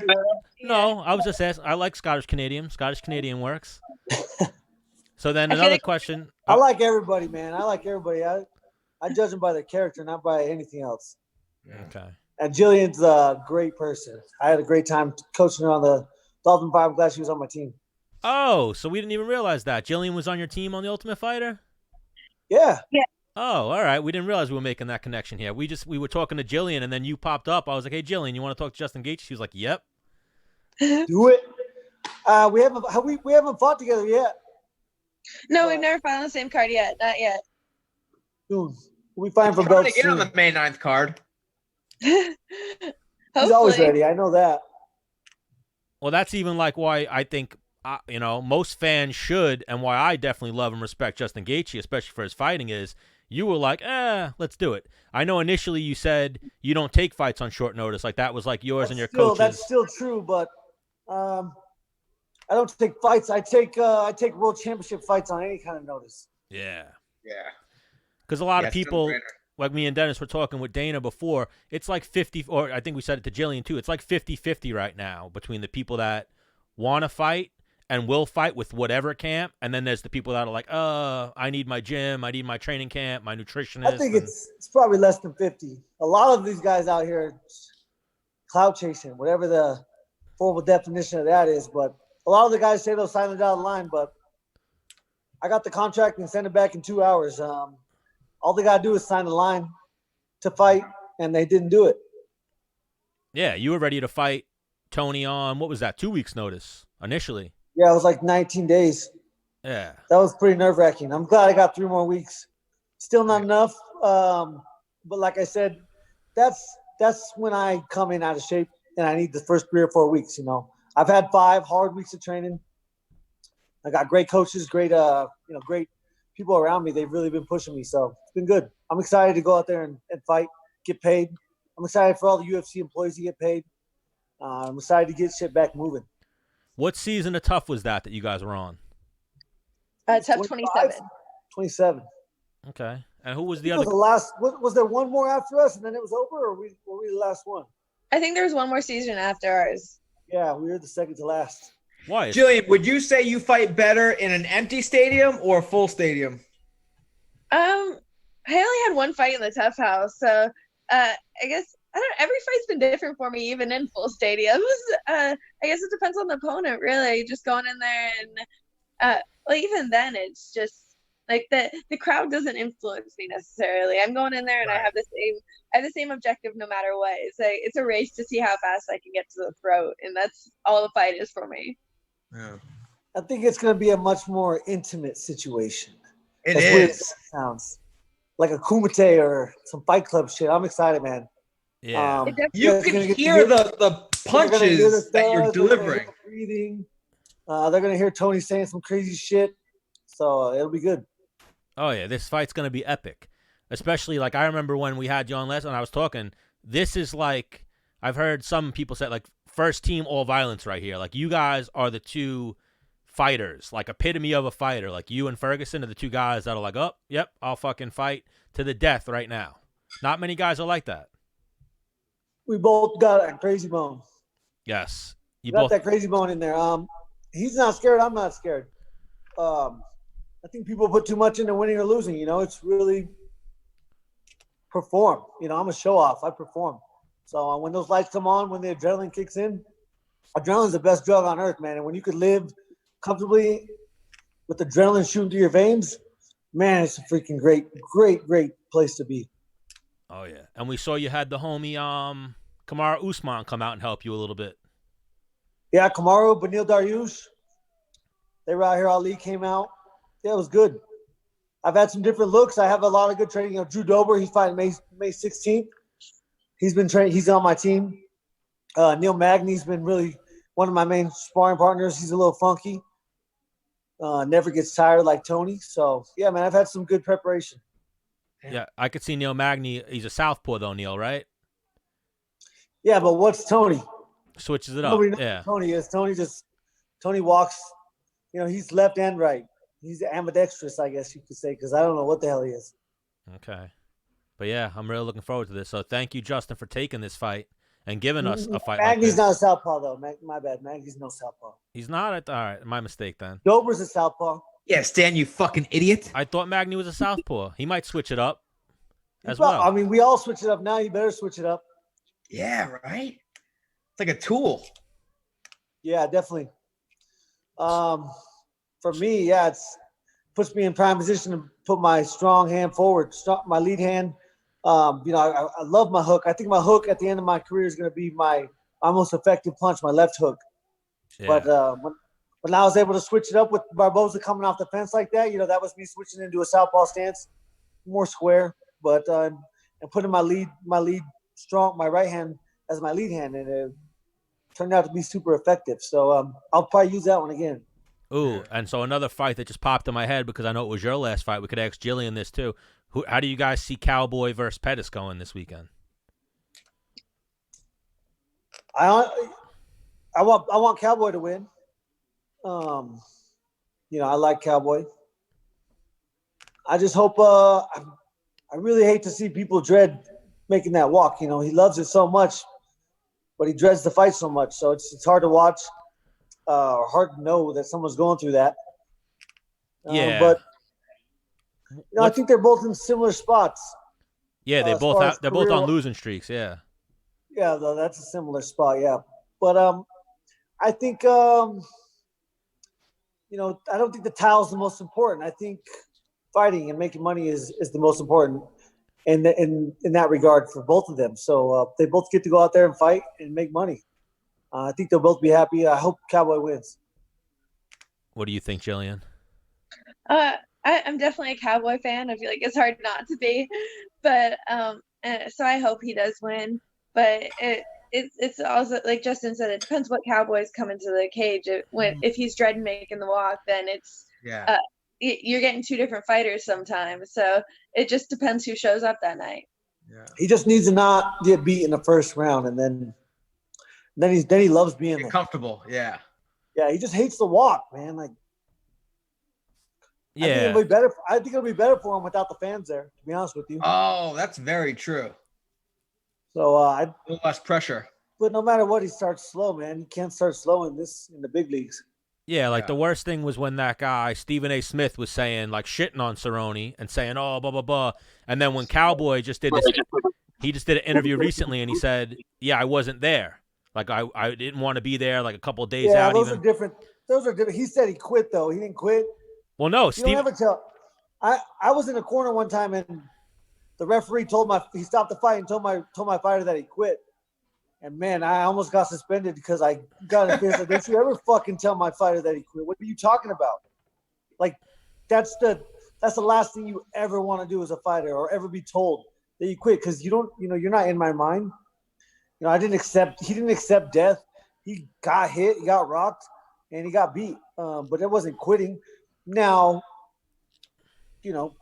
that's the same Cowboy that shows up every single fight. He starts slow. He starts extremely slow. And against a guy like me or a guy like McGregor, we're not starting slow. We're starting fast, balls to the wall. And you have to match that tenacity mostly, but the pace is huge. The distance control. He really doesn't like to get pushed backwards. So if you push him backwards, you tend to find success. Yeah, as soon as Cowboy did that interview and said, oh, I didn't want to be there, Stephen A. Smith immediately posted, told you guys I was right. It's get the fuck out of here. Stan, who do you got? Between Cowboy and Pettis? Yeah, that's who we're talking about. I'm going for Cowboy. I think that's a good fight for him. I think they're going to stand up, and I think McGregor has a little bit more of a fast start than Pettis, so I think him and Pettis are going to ease into the fight. You know what I mean? Yeah, for sure. Pettis won the first one, right? Pettis won the first one. That body one, kick, right? Yeah. Yeah, that was again a very big fight at a way different time for Cowboy and Pettis. Pettis is not that man anymore. I think it's such a bad thing to believe that you're infallible or believe in the hype that surrounds you, and I think he did that. He made it on the Wheaties box and he thought he was, Mr. King. It's crazy how he went from Wheaties box to the down spiral so fast. It's a mentality thing, you know. He was fighting with confidence. As soon as that confidence was gone, you know, he understood that he's just a man. You know, you have to remember that you have a brain, and the body's natural progression is when your brain shakes, you go to sleep. It's for protection. So shut up. So another question we like to ask here. We'll start with Gillian. Are you playing video games at all, Gillian? No, I'm not a huge video game person. Okay. I just started. I've been on some Call of Duty hard. Oh, come on! I love the. Let's go! I love the Warzone's crazy, man. It's a mix between Grand Theft Auto and Call of Duty. It's fun. Team up with like 3 or 4 people. I took second once, but man, it's so dumb because I'm like, why do I like this game? It's so boring. You might kill like 3 people the whole time. And you never win. You never win. Yeah. Well, you never win. Yeah, I took second. That was my best. But that was just because of my team. That wasn't because of me. You know what's insane? Is it like when it's you and the other team and that's it? It's almost like you're in a fight. Like you're like your adrenaline's kicking in. You're like, oh yeah. You're like fucking glued to the screen. You get wild, dude. The gas is closing in. Yeah. It's crazy. You're yelling at people. Where the fuck you at? I'm over like, pick me up, I'm down. Yeah, someone's in a helicopter, someone's hiding. Wild. Yeah, hiding's your best chance. Hide your ass in the middle of the circle. Yeah, waiting it until out. the end. What do you play? What system do you play on? Xbox. Okay. But the cool thing is you can play. Yeah. I mean, you can squat up, dude. Get it going. Yeah. Get wild. Now we gotta get Gillian in it. Should be good. Gillian. Should be good in UFC games. Should just be same thing. Take people down, choke them out. So you just need somebody to shoot. That's why you're getting me to play. Need a dummy. No, you're on our team. You're on our team. Yeah, that's like, yo, I see a team over there. Gillian, walk out. Just go out there. Yeah. Let them shoot at you. I'll pick you up, I swear. And then we just pick you back up or buy you. And so once you get eliminated, your team can buy you back in. So you're good. Another question that we love asking here. I remember we asked Justin last time, and Justin is one of the few who said, and for you being such a savage now, you never got in street fights growing up, right? Nope. Not one, I remember you said. I'm from I was in probably like 3 huge brawls in college. But outside that, one in high school I didn't fight. He stole my brother's hat, which I wore that night, so I was gonna get in trouble. So I had a nice little double underhook and took him for a ride, but I didn't fight him necessarily. Obviously you had some fights with your brother growing up though. Me and my brother were definitely fighting. Yeah. I have a lot of older cousins. My mom's the second youngest of 9. So I have like, I think 42 cousins, first cousins. Wow. Most of them are older. So, they regret their actions now. I've got them all back. Every single one of them. What about you? Punch them and like, what's that for? I'm like, when I was a kid, asshole. That's what that's for. Oh, so you're still getting the payback today. Every time I see him. It's you can't take advantage of a little kid. He gonna grow up. Yeah, he might grow up to be a UFC fighter. So pick your battles. That was another thing we talked about last time. Is you and Menace both love to kick your friends. I do. If they don't want to bet money in pool, we have to bet a leg kick. Ooh, yes, that's the best.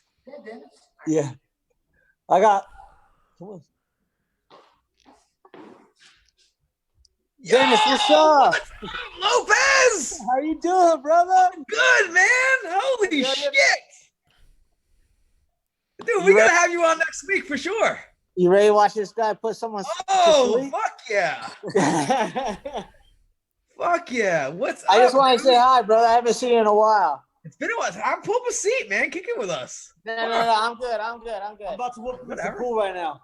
I got embedded showing up soon. Ooh, we like that. You guys betting leg kicks on this pool game or what? He retired. He's retired for now. He don't kick or hit nobody. I can't even toe poke him. He freaking runs. Damn. So what about you, Gillian? Ever any street fights growing up? No, I've never been in a street fight at all. Really? I remember growing up, my parents would be like, yeah, if anybody ever tries to bully you, just walk away. Like, they'd never tell me to hit anyone, I was always just like the shy kid in the back of the class. I'd never even played any sports or anything like that. It hurts too much. I'm like the worst dad. I'm like, if anyone touches you and you don't like it, you punch him in the face. I'll back any of my. I will jump into any fight that my friend. Most of my altercations are always from someone picking on someone and stepping in. But if you're my friend and you start a fight, I'll make sure you won't die. But I'm not going to jump in there and fight for you. If they pick the fight, I'm in. But I'm not gonna back up an asshole. Man, I'll be out like when I was fighting, so I'm like, man, if we get in a fight tonight, I'm glad I'm with you. I'm like, I'm not doing anything. Yeah, no one's paying me you start for some nothing shit, tonight. like that's on you, dog. If someone starts it with you, I'm in. But if you start it, it's not gonna happen. Yeah. Can't do it. So me and Stan are actually opposite in that aspect. So let's say someone starts with me, or let's say someone started with my friend. I'll try and diffuse the situation. Stan will get behind whoever and just like get big and just like, yeah, go ahead. I dare you. Not behind. I'll get in front. I step in front of people. Oh, there you go. Yeah. Like I've been out with Menace, and not that people were coming up to. Actually, one time, Dennis had like some girl he was talking to, and some kid didn't like it, so he like got like a couple of his boys, and then they had problems with our other friends, so they all came over. I did like the Dennis back up. I didn't even notice. Yeah, Dennis had no idea what was even going on. Yeah, I mean, for one, I don't want to kill somebody, Yeah. And a few of my fights, if anything like that happened in the street, they're dead, and I don't want that on my conscience. So yeah. There's no padding for their head to bounce off of. Exactly. Concrete, And very unforgiving. So when you knock someone out, they go loose, and their head is the back of their head, your back of your head is. That's why we can't attack it. It's a very vulnerable spot on people, and it's not fun or not good for someone to take a hit there, or definitely hit the cement or concrete. Yeah, right. We just had Dana on. I asked him, yo, Dana, you ever been in a street fight? And he was like, and he tells me about the one street fight he lost. He got jumped by like 3 guys. Some dude was picking on his sister, and he was like, yo, did you hit my sister? And then he's like, who, that fat bitch? And like push his sister. So Dana fucking decks the guy. The guy doesn't move. And then that guy, like 3 of his buddies, beat up Dana for like 15 minutes. Then the cops came, and that guy and his 3 boys started fighting the cops. Good. I got in trouble. There is nobody I'm punching and they're not moving. I'll tell you that. Or that I'm punching and they're not moving. So here, real quick, before we let you guys get out of here, another question that we like to ask here. We try to go a little bit outside the box. I remember last time, Justin, you were single. Gillian, what's your relationship status? Yes, I am as well. Oh, you are single? Yes. I'm still single as well. Yes. You post provocative pictures, though. I'm sure your DMs are lit up, Gillian. My DMs are very creepy. Oh, my God. That's another thing that we like to talk about here is how creepy female fighters' DMs get. Because we have Jessica Penne on the show all the time, and she's told us some stories. Yeah, she gets sent dick pics all the time. I just take screenshots and send them to my friends, and then we go through and we would just roast them. Just break them down and just roast them. Isn't that what she said she does too? That's like a girl thing, huh? As you should. Put them on blast. Well, I think Penne and a couple of them have a group chat of like UFC fighter girls, fighter chicks that send their creepy DMs back and forth and get laughs out of it, I guess. Wow. Oh, that's hilarious. All right, so you we both need access to that. Both still single. That's the way to keep it. Keep your options open, and stay committed to the fight life, trying to win championships. Yeah, it's the isolation I think helps me, I got Matt and my buddy Luke come over and hang out with me, but I just got a sauna in my house, so I go and sit in a sauna at night sometimes by myself. But I think the isolation, it's not fun, but I'm honing a very particular craft right now, and that's to try to kill people. So I don't need nobody around me. It makes you like a little more cold inside, not having a significant other? Probably. I mean, maybe I don't have a significant other because I'm too cold inside. I have no idea. It's not that you don't want one. You can't land one. They don't like me. I can't land the right one. Right. I'm not looking for anyone. Well, yeah. I feel like having kids definitely made me like a little bit soft. Oh, I think there's 2 ways. I mean, obviously, it's very big source of inspiration through training, through the fight. Yeah, for sure. So I think, I think it's a little both, but obviously, there's the other side too. I think it's, we control our thoughts and emotions. So it's whatever you're going to make it. Yeah. For me, I think it will help. When I have a kid, if I have a kid while I'm fighting, I think it would be an asset. Yeah. All right, well, Justin, we'll let you go. You got UFC Embedded coming in. We appreciate you for coming back on the show and joining us, giving us the time, especially fight week. Good fight to you this weekend. Good health. Hopefully you get your nose broken so you can get it fixed. Yeah, break that shit. Right? Break it. Come on. And sweet, man. Thanks for having me on. You're the man. Gillian as well. Thank you for Gillian. the time. It's nice meeting you. Oh, I didn't even know that, Gillian, that he was your coach. That was a nice that was a nice segue. Yeah, that's actually the first time I've talked to him since I was in the Tough House. So it's been like 2 years. Yes, we feel like it is tough sometimes when we do the multiple people because people try to like talk over each other and sometimes you don't get to say what you want, but I feel like we did good there. It's dope to see him. Like I said, even just hearing him talk right there about like his fight and how he feels going into it, it's like, that's just some gangster shit right there. Like, he's like, I hope I get my nose broken. I'm like, I just respect Justin so much. And I like his mindset 100%. He's a savage. Yeah, he's like, I want to get this thing fixed, so break it. Yeah, he's one of the real ones in the game. Yes, and you're one of the real ones as well, I Gillian. sound like a loser saying this, but I remember like my first couple pro fights, I'd be like, man, I want to come out with a black guy. Just then people come up to you like, what happened? You're like, I was in my second pro fight. I'm undefeated. Guy punched me. I fucking killed him though. So I fucking killed him. I'd come out looking like this, like, you're a fighter. Why does your face look fine? Like, listen, they're really good. All right. So Gillian, we definitely would love to have you on again. Maybe we'll do another group chat next time with you and Dean. Oh yeah, that would be awesome. I'd love to get all of us on together. I'm sure Dean has some funny stories, some funny training stories, times you beat him up and whatnot. He has lots of stories of those about the ones where I'm beating him up. Yes. So you're the lady, Gillian, and we'll definitely keep in touch, and we'll have you back on again soon. We're about to jump into Charles Rosa. He's one of my training partners too. Yeah, you're more than welcome to stay if you want, but we don't want to keep you. It's up to you. No, I gotta get going anyway. I'm about to head to the gym right now. I was gonna say you probably got a joint rolled, ready to be smoked. Oh, that's pre-training. You gotta get really pre-workout. Yeah.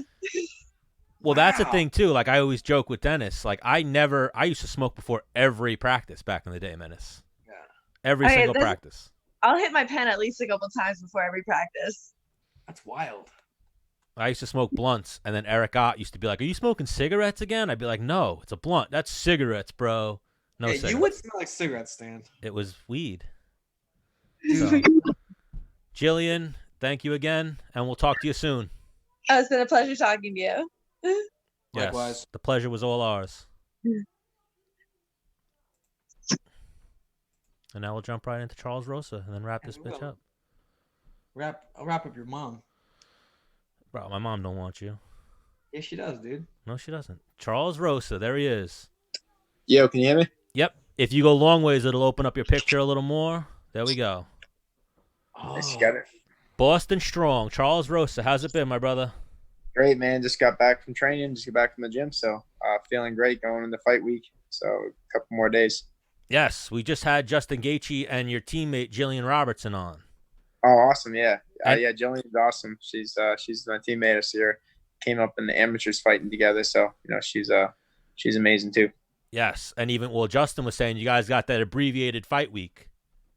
Yeah, man. This is, it's pretty cool that this is happening right now. I'm excited. I forget the landscape of Florida. How far is Jacksonville from where you are? It's like a 4 or 5 hour drive. So I'm in Boca Raton, Florida. So it's not too bad. I can just drive up. We got a, suburban. So just come up with the team, and we're in good shape, man. I'm excited. Oh, that's the move. You're gonna drive. Yeah, then we're gonna drive. Yeah, definitely. And then you got wheels for fight week for the couple days. Yeah, it's good. Yeah, and then I actually got a company to sponsor me a Suburban, so we got that. I got a nice big car for everyone. Got everything we need, and we're good to go. So after the fight, do you stay the night, or you're kicking it back down to. Well, I mean, I would love, like, the thing is that, I mean, I'm obviously going to watch all the fights after. Hopefully they let, obviously I don't think they're going to make us like leave or nothing. Or once I'm there, one of the first fights in the card. So that would kind of be cool to be able to, like, one of the only people that gets to watch it live, which would be badass. And then also, like, next week, I don't know, like, I would just leave on Sunday, and that's the plan, but I'm going to see if I can pull some strings to watch my big bro, Big Ticket Harris's fight. He's fighting May 16th. So I wouldn't mind just, like. Same arena? Yeah, huh? Yeah, same arena? Yeah. Okay. Yeah, it's same arena, same place. So I would just stay up there all week. I got, get like an Airbnb or something. I don't know. I got a bunch of ideas, but obviously I'm just concentrating on the fight, get this W, and then just do whatever the hell I want. Once I win, like, you're a king for a couple of weeks, so do whatever you feel like doing, you do. But I think up there the corona, like, lockdown isn't as bad, so the beaches are open, and it'd almost be like a, it wouldn't be as strict, I think, as where you guys, New York? Yeah. We're shut down. Yeah, they started opening us up a little bit, but we're pretty shut down still. Our restaurants are still closed and stuff, right? Takeout you could do. Okay. But what are they saying? They're going to open? They don't know. They said May 15th, but now they're saying June 1st, and then the other day they just suspended school for the whole school year. Dude, I wish that happened when I was in school. Yeah, right. Dude, that would be like a dream come true. But I mean, obviously, you don't want this stuff going down. But, like, Yeah. Well, what they're saying like is, when you rode your bike everywhere you went and shit, Yeah, those are the days, the good old days, man. they're saying mandatory Zoom summer school. So kids are gonna have like a year round of school, and it's gonna be like a hour or 2 hour a day Zoom classes. Oh, that's insane. I wonder how that'll work. Yeah. Well, no, I saw some kid post a meme. He was like, I think this goes out for all students. I can't learn fucking math over like the internet. Yeah. It's like, good luck with that. It's a nightmare. So how was this quarantine camp? Man, for me, I've been very fortunate because I trained American Top Team, and it's one of, like, the only gyms that stayed open through the pandemic. I mean, it was close to the public. I had to limit my training partners, only 2 or 3 of the same guys. But, like, in the same breath, like, since there's less people in the gym, only people in the gym allowed in the gym were people that had scheduled fights or upcoming fights. So, the pro team was cut probably in half or even to a third. And, but we had all the coaches still there. So I got all the coaches at my access, was able to train, get a lot of attention from all the coaches, and got everything I needed. So, I mean, I'm going to this camp in the best shape of my life, the best version of myself, and, didn't have to take, even with the unfortunate events of the pandemic, it didn't hold my camp back really at all. So, I'm good to go. And so I saw a little bit of your Unfiltered interview, and this guy's like you hurt his feelings or something like that. I'm like, what? Dude, it's a fight. Like, that's the thing is that they're making. He said he's gonna break my arm. Like, isn't that the point?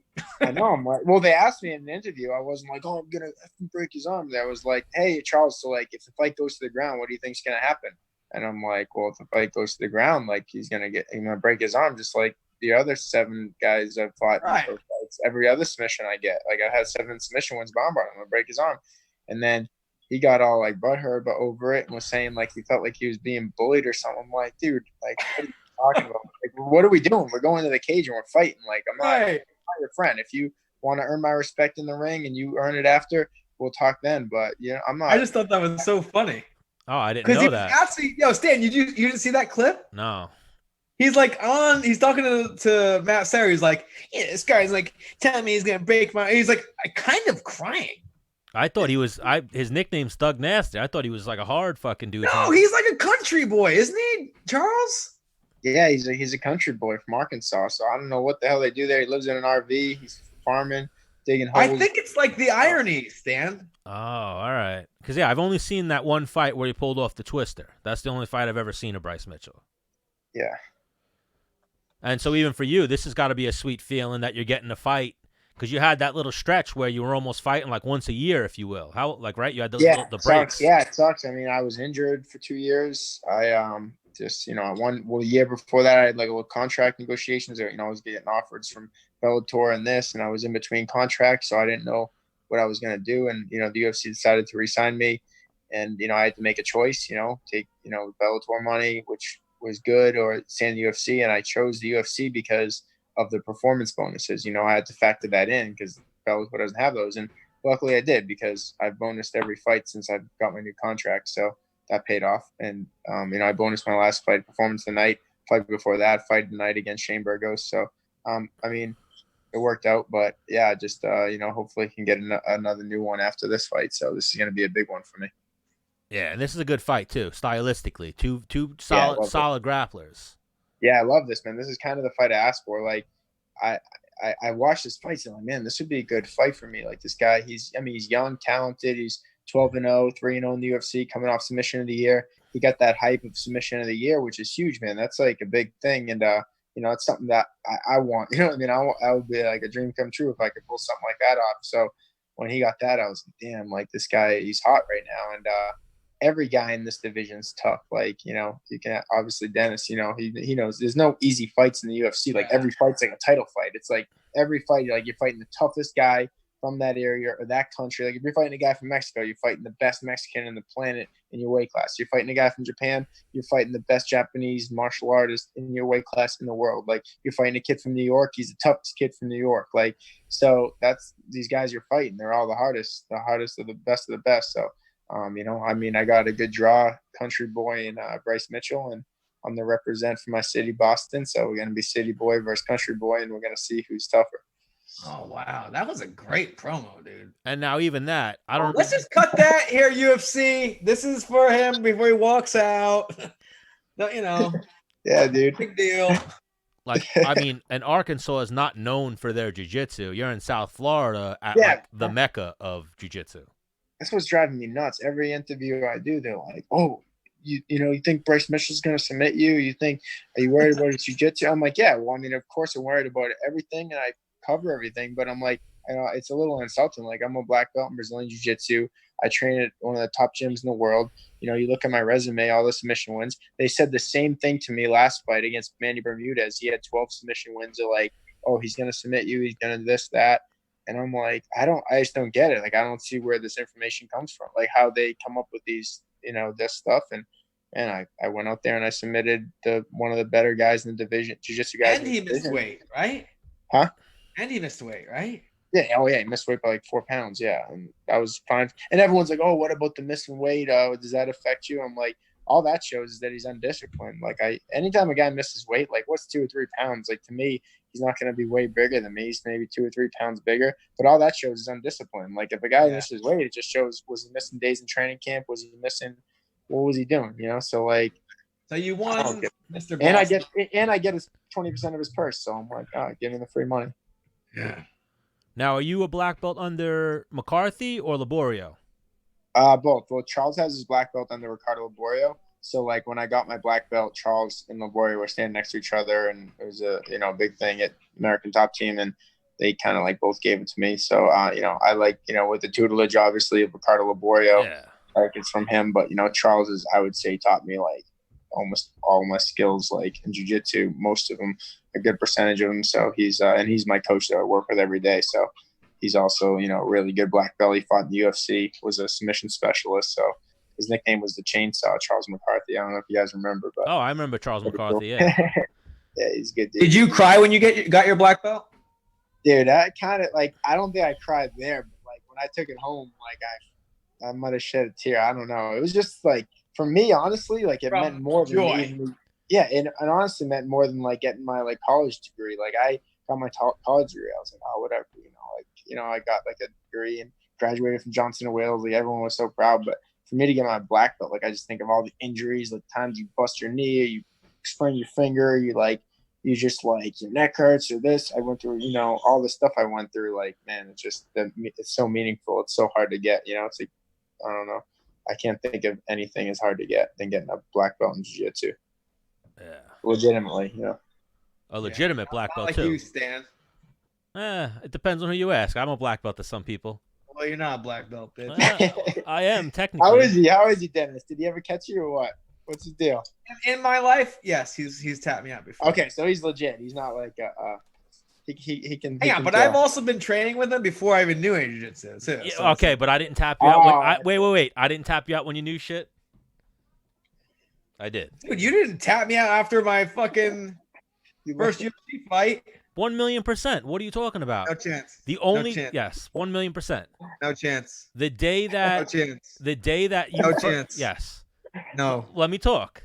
The day that you first tapped me out, I tapped you out before that, and then no, you didn't. You exhausted me and then tapped me out for the first time. Yeah, no. Yes. Why you got? You're high. No, I'm not. Why do you got a lot of Charles Rosa? Oh my gosh. That's good. No, hang on. Charles, he is pretty good, but okay. No, that's what I was asking. Yeah. He's not a legitimate black belt. He doesn't spend any time in a gi, you know.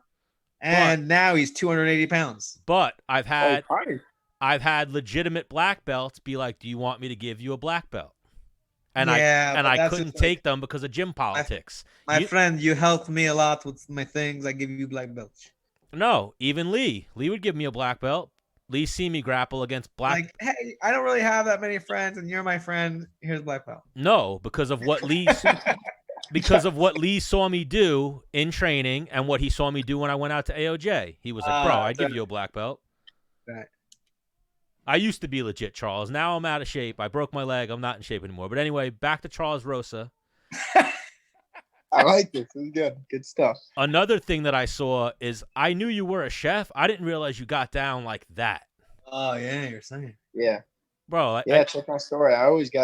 Every time I cook now, I just put it up there. But yeah, the UFC actually reached out to me about possibly doing some type of like content and stuff like that. Like, and I can cook. Like, that's what I love to do. And especially during like my weight cuts in the last couple of weeks, like I buy the most expensive fish and like all the best ingredients because like I have nothing else to do. And especially with the quarantine. So I like have the time to like make cool videos. Usually I don't have the time to do this stuff because I'm running all over the place and doing stuff.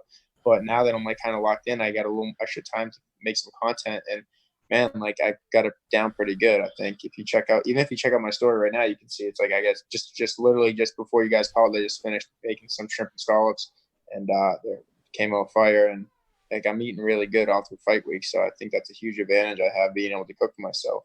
Cause like, stuff like garlic and peppers and like lemon juice, like that's all stuff you can have like the day before the fight, but people don't realize that. So they're just eating like plain chicken with nothing on it. Like just socks, like it's dry. But you add a little lemon juice, some pepper, some, lemon juice, pepper, whatever, garlic on it. It makes it taste way better. Yeah. And I always say you're legit when you can cook with wine. I see you always cooking with the wine. Yeah, that's the best. Well, I use that because it helps cook it fast. And it's like, it cooks it out, and I don't like, drink or anything like that or do any drugs or nothing in camp and stuff. And so it's like, it's, it has a nice flavor to it. It helps with the flavor. Do you use cooking to pick up chicks? Dude, girls love that I cook. It definitely helps. I mean, I get so many messages now that I put these cooking videos up. They're like, "Hey, like that's amazing. Can you make that for me?" They're trying to shoot their shot. What are you gonna do for me? I don't know. I mean, I'll cook. They're shooting a shot like, "Hey, can you cook for me?" And you're like, I mean, it's easy to be like, "Yes, come over at 7 p.m." Yeah, exactly. Like, yeah, I'll make you this. Yeah. So it definitely works in my favor for sure. But it's If you scroll through the DMs, I wasn't hitting on you, but I also wrote in there, "Will you cook for me?" Stan was shooting a shot. Like, hey, I'm a big seafood guy. Come over to eat with you if you want. I'm a big seafood guy, and I see him with these fucking jumbo shrimp, these jumbo scallops. Yeah, I'm into that. Dude, actually, I've been teaching I've been teaching Charles McCarthy, my coach, how to cook, and like he's picking it up quick. Like I must be a good coach at teaching too, because he came over. I showed him how to make like steak a couple different ways in the pan, and like how to make like a little sauce out of the the stuff in the pan. And like, dude, he's been killing it. Like it looks like legit. I'm like, dude, I'm gonna have to give him his blue belt soon in culinary arts. I think. Wow. He's getting there. Dude, you should definitely do like a cooking / jiu-jitsu school after. Yeah, I'm working on it. It's just like everyone says that, but I'm like, dude, I'm fighting in the air. Like that's what I just need a little bit of help. Like, so I think the UFC, we talked to him. I talked to one of my managers working on it, like getting something that we can get like the content out there. So I'm not just like, you used to watch Cooking with the Menace, dude, back in the day? Yeah, you do. That's sick. But how do you do that? Did you ever have like people help? Did anyone help you with it, or you just kind of did it yourself? I did watch that, dude. You have the Cooking with the Menace. Well, what I used to do is I would just clip it. I would think of what I was going to do. I'd have someone hold the phone, record, and then I'd put it in my story and the UFC. Like I would hit up the UFC. they would give me their like account for the time I was doing the show. Yeah. I would just upload it to the UFC story. Yeah. Which is huge. That's like insane. Like, yeah, I don't know how to do that. So I gotta you gotta get in touch with Randy. Randy. All right. What's his last name? You know? No. Kelvin Gastelum's twin brother. Okay. He looks just like you know who I'm talking about? No, you can send me his contact. Where I probably, if I see him, I know who he is. But I think, I do know. Yeah, I know Randy. So I don't have his contact though. But I think I'll probably see him this week if he's up there. But that's the move then. Yeah. Yeah, that's the move. But they just started picking up on it because they did just recently reach out to me. They just started picking on it, like what I do. I'm like, dude, I've been doing this shit for years, but I think the content's finally good now because like I trained this kid that actually helped me a lot with like the social media stuff. I used to like, but I trained this kid Supreme Patty. Do you guys know who that kid is? Oh my god, yeah, that's something I was gonna say too. I saw you hanging out with that dude, internet celebrity. Yeah, I trained him for boxing, and he's taking fights and stuff, and but the kid, like, so I've been working with this team and stuff, and they know how to do all the content and stuff like that. They know how to make it like the right way and certain ways to do things. So I just, pick up on it when I can, I teach them a lot of stuff with the boxing. So they just kind of help me a little back. But so now that it's getting better, I finally got some feedback from the UFC and stuff, and hopefully this thing takes off. And I talked to one of the UFC executives the other day about something, and they're like, "Oh, we'll introduce you to Gordon Ramsay." I'm like, "Bro, if you guys get me with Gordon Ramsay, then I'll be good, Yeah. Have you met him, Dennis? No. I never met Gordon Ramsay, but with cooking and stuff like that, and also UFC. So I was playing video games.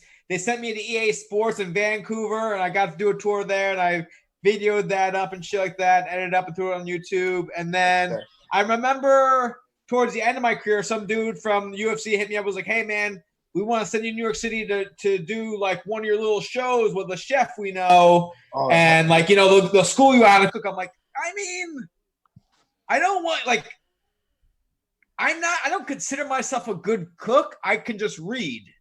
Yeah. Yeah, no, you know how to follow directions. Add one table of olive oil. You know how to follow directions. Yeah, the method of prep. It's like like cook for 8 minutes and then flip. Like, okay.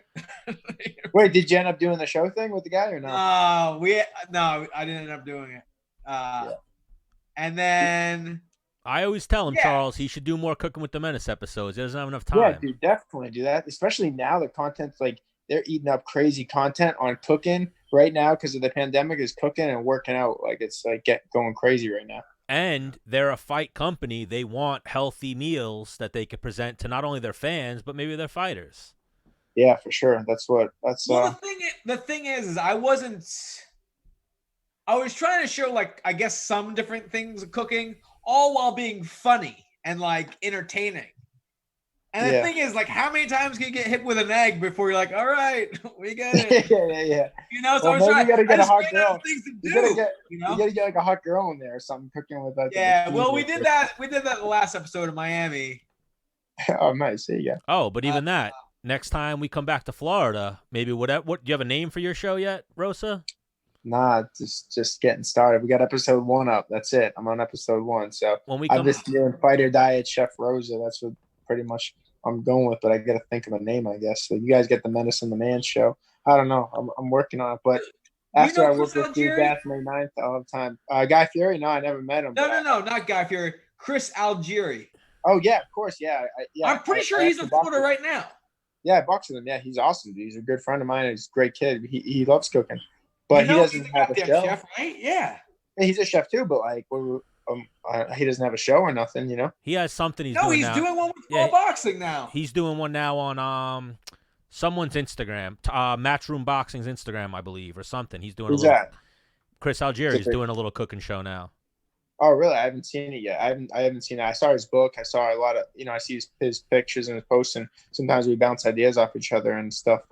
He's a cool dude, but I didn't see his show yet, so I'll look for that. For sure. I think that's one of the steps in the moving this direction, just collab with him, pick his brand and how he does it, and then that's the move. You're right. Oh, and also the Supreme Patties people, you get them to produce it and whatnot, put it together. You just have to then send the file to the UFC. Yeah, they'll get the clicks for sure. They'll get the they'll get the views, no doubt. So I mean, I got everything. I got putting the pieces together, and then it's just this fight is like it's what I'm focused on. So it's Right, like, yeah, you know, I got to do everything. It's weird, but yeah. anything that even the thing is in my head, like, and it's even with like girlfriends and everything, like anything that takes even 1% of my focus away from what I'm trying to do, I feel like is a distraction. So then I'm like an all or nothing. I'm like an all or nothing guy.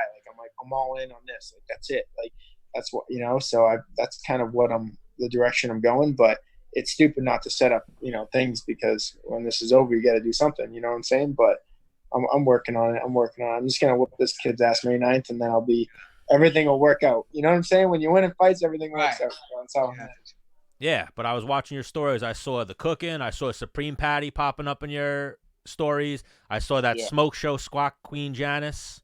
Oh yeah. She's a ring girl for Titan. She's a sweetheart. Yeah, and how she got put on as she was doing the videos with Colby, or how I got put on my radar. She was doing those like the Bet DSI or Bet my bookie videos. Yeah. Yep. But yeah, once I saw Supreme Patty, I was like, oh shit, I didn't know he was hung out with that dude. That dude's an internet celebrity. You know him, Menace, right? You've seen the Supreme shit. He puts lemon juice in his eyes. Yeah, you've seen him, Menace. If I saw him, maybe. You know. You guys should link up too. He puts lemon juice in his eyes, and Menace is the Guinness Book of World Record holder for drinking lemon juice. Right there. Oh, you do, really? Oh my God! Zoom in on that. Proof. If you what do you mean proof? If you need a laugh, Rosa, when we get off the phone, go watch that video. Google Guinness Book of World Records lemon juice. What happened when you did? That's crazy. You should definitely hit him up. Oh, you got to watch the video. What happened when he did it? He started projectile vomiting, but it counted. It still counted. How long did he have? I can't see. It's not on you. Go to you. Stan, put it on me. Oh, I see it. Certificate. Fastest time to drink lemon juice with a straw in 22 seconds was achieved by Dennis, the Menace Bermudas in New York. Dude, that's officially amazing. Yeah, that's it. That's fucking legit, bro. You got a Guinness World Record. Yeah, I know. He goes, yeah, I know. And he's also got the most takedowns in featherweight history that he's living off, too. Oh, no way, really? Oh, that's still there? It's still there. Elkins hasn't fought. Oh, is he close? Yeah, he's like a couple behind you. Well, he's fighting. Yeah, he's fighting in a couple days. How many? But who's he fighting anyways? That's a who's he fighting? You better hope he's fighting a striker. Just kicks him in the head or something. Yeah. Let me see. Who's Elkins fighting? Nate Landauer is in the works for May 16th. I don't know who Nate. It sounds like a guy that's going to get taken down a lot, honestly. Yeah. Don't put that out there. I'm just saying. I never heard of him, so it's like, what is going to happen?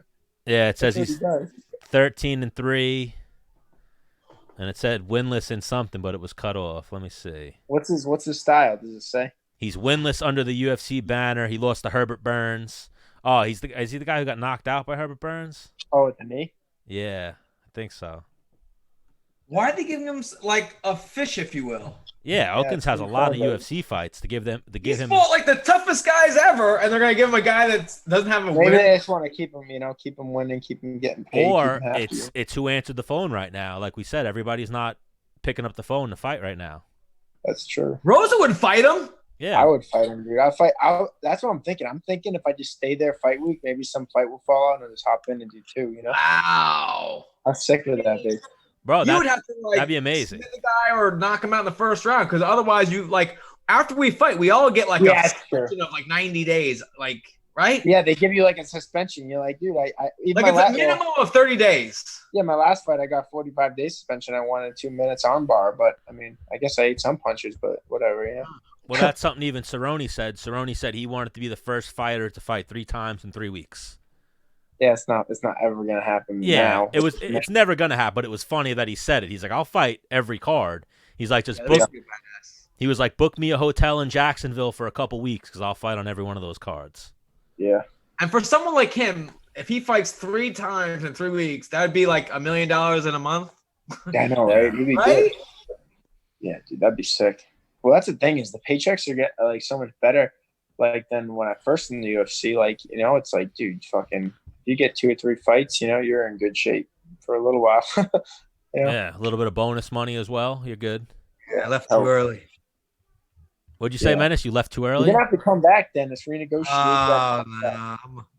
I'm a lineman now, just climbing poles.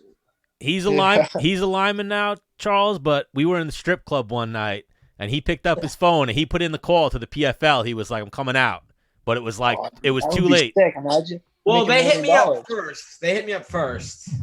Yeah, dude, you could win that. I mean, Yeah, that's like, The, but they didn't answer me back. I'm not trying to pull you out of it. Well, no, hang on. I've been drinking. I was feeling really like, I will. Yeah, you got that.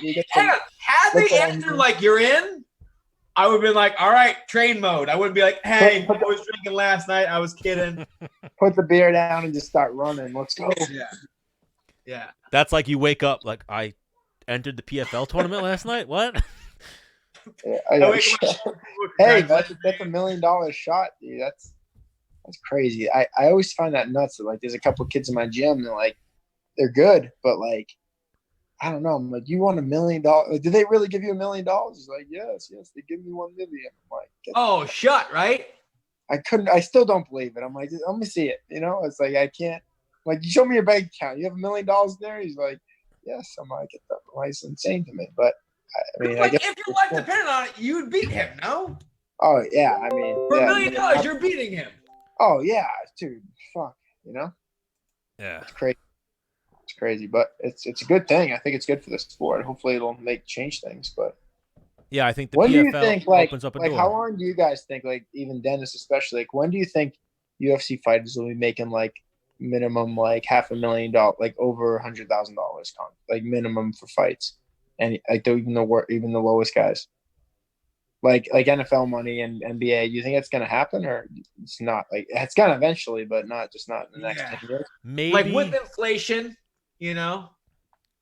Maybe the end of this, at best, maybe the end of this current ESPN deal. So whatever it is, maybe 6 years, 7 years. If the sport gets that much bigger, like think of how big and household Tom Brady is and NFL. You know what I mean? Yeah. That's why the money's there.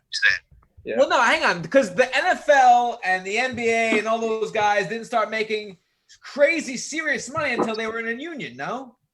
Yeah. Yeah. When that gonna happen, you think or no? I don't know. I think the only way that a union happens is when, and we've talked about this, it's an individual sport. The only time a union is going to happen is when Conor or Adesanya or Masvidal or someone like that's like, no, I'm not fucking fighting. And me and all these guys in the red locker room aren't fighting tonight because we want the fucking more pay. We want the equal whatever. We want equity share, you know, something like that. Until they do it, it's tough. Listen, I don't think guys when they first get in should be getting 50-50 on their first fight. Like, yeah, like, okay, get through your first contract. Yeah, exactly. I think that, like, if you get through the first contract, then it's like you're real. You know what I mean? Like, it's like that's what I think. Well, even something I was talking about with Megan Anderson, I think you guys like, oh, you're under a contract with the UFC, you should get a base salary. Like, you should get whatever, $50,000, $100,000 a year without fighting. Yeah. And then every time you fight, you get a purse. Yeah, I mean, that would be great for sure. But I'd be like, oh, yeah. And then guys would be like, yeah, my foot hurts. I'm just going to collect, you know. But I know what you're saying. But then also the guys who... They would need proof and shit like that. And they'd be looking, you know. Yeah, and I think they should do that. Run up to the wall and kick it as hard as you can. That's going to... but for $100,000, knowing, like... No, I was just kidding. I don't know. Yeah, I know. But we're just wishful thinking. Motherfuckers out there that, right? Like, whenever a champion becomes champion, they're like, all the surgery I've ever wanted to get done, I'm getting done now. Yep, exactly. Because you have the belt, you could be like, hey, Bang Energy, I want, Monster, give me a shit ton of money, and I'll put my face on your shit. Well, even we just had Justin Gaethje on. Justin Gaethje said he hopes his nose gets broken in the fight this weekend so he can get his nose fixed. Why is his nose messed up? That's what he said. Yeah, he's like, my nose is a little crooked. I think he was saying on a cosmetic, like he wants like not even like functionality. I think he just like there's probably a crooked in it. He wants to get it straightened. Yeah, he could probably do that anyways, even if he doesn't get it broken. You know. Yeah, for sure. Just say it. Yeah, my nose hurts from the fight. Fix it. It happened in the fight. Yeah. So we don't want to put you on the hot seat because you might be in the locker room with some of these guys. But if you want to answer, up to you. How do you see Gaethje Ferguson going this weekend? Dude, that's gonna. Okay, so I said this in another interview, and it was the first time I ever said it in my life. So I know it's hard not to give answers, but I don't actually think it's gonna happen. But I'm confident in saying, and I'm confident with the decision. I think it's gonna be a draw. I think they're gonna beat the shit out of each other for is it 5 rounds? Yeah. And dude, maybe it'll be a draw. Like there could be like a 10-8 in there somewhere. There could be like just. You're a gambling man. What are the odds on that? Dude, like probably 35 to 1, I'm guessing. I don't know. Yo, Stan, I've been next to this man in casinos, and he's getting wild. You already know, dude. Well, that's like I love it. Remember that one fight, Bigfoot versus Mark Hunt, where it was a complete fucking war, and then it wound up being a draw. Well, there was another one I actually bet on a fight that was a draw, and I won. It was only $10, but I won 33 to 1. It was $330. I was pumped. I was like, fuck yeah. I knew it. Yeah, I don't know why. Hang on, for everybody at home, throwing $10 at Gaethje Ferguson is not. I might do it, but hang on, Stan. On behalf of Menace the Man Show, I'll give you $5. You put in the other 5. Do it. And what? We're putting money on a draw? Yeah. Okay. I'll see what the odds are. I'd imagine the actual line is close. I think. Yeah, I would imagine too. Favorite. No, I think Ferguson's favorite, big time. Big time? Big time? I'll throw 100 on it right now on Gaethje. If it's more than double. Let me see. What do we see? Yeah, that's a good bet. No, Ferguson is a 180 favorite. Yeah, so if I put down $100, I win $180. No, 160. That means you got to pay 180 to win 100. Gaethje is a plus 150, so you got to put down. No, that's what I'm talking. If I put down 100, I'll win 150. Yeah. Winning. And then they got Cejudo is a negative 230, and Cruz is a plus 180. So Cruz is almost a 2-to-1 underdog. How do you see that fight going, Cruz or Cejudo? I think Cejudo's going to beat him. I just think like he's just too in the game. He's too sharp. He's just too strong. I don't know. I think it's a lot of things. Obviously Dominick Cruz can come out and be sharp, and his footwork's amazing and striking. But like Cejudo's stand-up has gotten so much better than it was. If it was him a while ago, he's not green. No, he can fight, dude, everywhere now. So like before, it was like, oh, you just kickboxing, don't get taken down, you can beat him. But not anymore. After he beat Demetrius Johnson, it was like, all right, There's a few live underdogs on this card. Jorgen De Castro is plus 170 to Greg Hardy, but Greg Hardy's probably knocking him out. Yep. I don't. Yeah, I mean that's like I trained with Greg Hardy, and I actually cornered Greg Hardy twice, and he's a monster. The thing is, he's just such a freak of an athlete that like you can't. I don't even know how to explain it, dude. It's like not even the technique or anything. He's a freak athlete, so like you can't bet against that shit. I feel. Yeah, like. He's got that extra speed, that NFL I was speed. Watching him hit mitts, and I'm like, technically, that's not like how I would like. It's not right. Yeah. But you could see the power he was delivering in the shit. And I was just like, man, if you're on the other end of that, you're going to sleep. I don't give a then it's like, oh, you're gonna try to take down an NFL player. Good luck, dude. Like, what do you think he's been doing his whole life? He's been trying not to get taken down. Like even if it's not wrestling technical, but like he just knows how to not fucking get taken down. Probably, That good center of gravity. Yeah. And sure. Then they got Jeremy Stevens as a plus 195 underdog. What? Calvin Kattar is good. I know. Yes. I do know Calvin is. He's good. That guy's dangerous, Stevens. So it's like. Yeah, I know. I've been there. Yeah, really. And like, hey, a lot of people say I was winning. Yeah, you were winning that fight. I gotta watch that. I've never seen that one. Oh my God, that's a good one. That's a war. Saw that fight? Maybe I see. I don't remember. Dude, if you want to get pumped up, watch that one. And they were like, it's knocked to the ground like 3 times.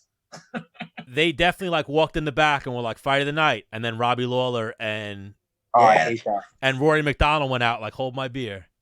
It's funny because like when I fight and I have a good fight, I it's the only time in my life that I pray that a fight sucks. I'm like, please hope this fight sucks. I hope this fight sucks. It's like you're sitting there. When I fought Yair Rodriguez in Mexico City, they had Verdum versus what's his name, Velasquez, and dude, I was like first round was like fireworks, and I was like, oh shit, here it goes. And then thank God Verdum just catches the guillotine, and like I just jumped in the sky because I knew I won. I'm like, yes, awesome. Yeah, I had just choked out a dude in Denver, Colorado. Hayden was his last name. I don't know. I think I cut him off the UFC after that I beat him. Yeah. But then I think Frankie had Benson in a guillotine. I was like, don't tap, don't tap, don't tap. And he didn't. I was like, yeah. Yes. Yeah. That's the best. I don't think anybody else got any finishes that night. Yeah, that's how and that was when it wasn't performance; it was submission. Knockout night. Dude, I got screwed out of a submission of the night. I fought in January 15th in Boston. I submitted Sean Soriano. It was my first UFC win. Got the only submission, and that's when they had submission of the night. I go in the back, and the fight card's over. I got the only submission on the whole card. I'm like so excited. And they're like, oh, we changed it to performance of the night. And I was like, what the fuck does that mean? Yeah. January 1st, I was like, oh. And then you're like, what about my performance? What do you mean? I want that bonus. Give me the fucking bonus. Yeah, they're like, oh, it wasn't worthy. Conor. They gave it to Conor. I'm like, great. Yeah. Of course, Conor. All right, Charles, we'll let you get back to recharging. Cool. Appreciate you, man. Thank you for the time. Good fight this weekend. And once we pop back down to Miami, once this whole thing's over, we'll do a Chef Rosa meets Cooking with the Menace episode. Hell yeah, come through, man. Let me know if you're down here. I got a good spot, so. And we'll hit up the Hard Rock. Oh, definitely, dude. Turn up. You already know. Yeah. Me and Dennis know how to turn it up, so my spot. All right. All right, Charles. Be easy, my brother. Good fight. All right, guys. Later, man. Later. Hey, Stan, you know I've been thinking about this episode. What? Is you gotta do something how you're lighting it. You look like you don't come out of your fucking room. You look like a pale fucking hermit crab that has no windows in a little apartment. What do you want me to do? Well, I have a blind. I don't know. It's there you go. Now am I more illuminated? Nah, you know what it is too? I'm gonna paint this wall. This wall's red. So that makes it look darker. Okay. Yeah. All right. And there you go. If I put the spotlight on, I get a little more light. But you need color, dude. With your little hair. I'm pale as fuck right now. Yeah. What do you want? It's the quarantine. It's the quarantine. Go outside. The sun was out all weekend. It wasn't out today though. Yes, it was. I was outside. No, it wasn't. All right, real quick, we'll go quick fight by fight, and then we'll call this one an episode. So the homie Sam Alvey, who was on our last episode, fighting Ryan Spann. Who do you got? I gotta go with Sam Alvey. He's been on the show 3 times. 3-timers club. I'm going Sam Alvey as well. We got Charles Rosa versus Bryce Mitchell. I'm gonna go with Charles Rosa. He was just on the show. I'm gonna go with Charles Rosa as well. He's a 2-timer, and I'm sure he'll be a 3-timer one day. Yeah. I tell you what, our interview this time with him was it got better from the first time we had him on. Last time was good though too. It was good, but I feel like this one was even more. Yeah. There's more chemical and more romantic. Chemistry, but even you know what it is he's a fan. No, there's more chemicals in it. Chemicals. Okay, chemicals. But even he's a fan. He follows the Instagram. He likes everything I post, and he's cool. Then we have Vicente Luque versus Nico Price. I'm gonna go Vicente. Yes, we were trying to. Vicente wanted us to interview him Friday, but we were unable to. And then I hit him up about today, but I guess he's probably. I think he might be coming from Brazil. This is a rematch. A rematch. Price won the first time.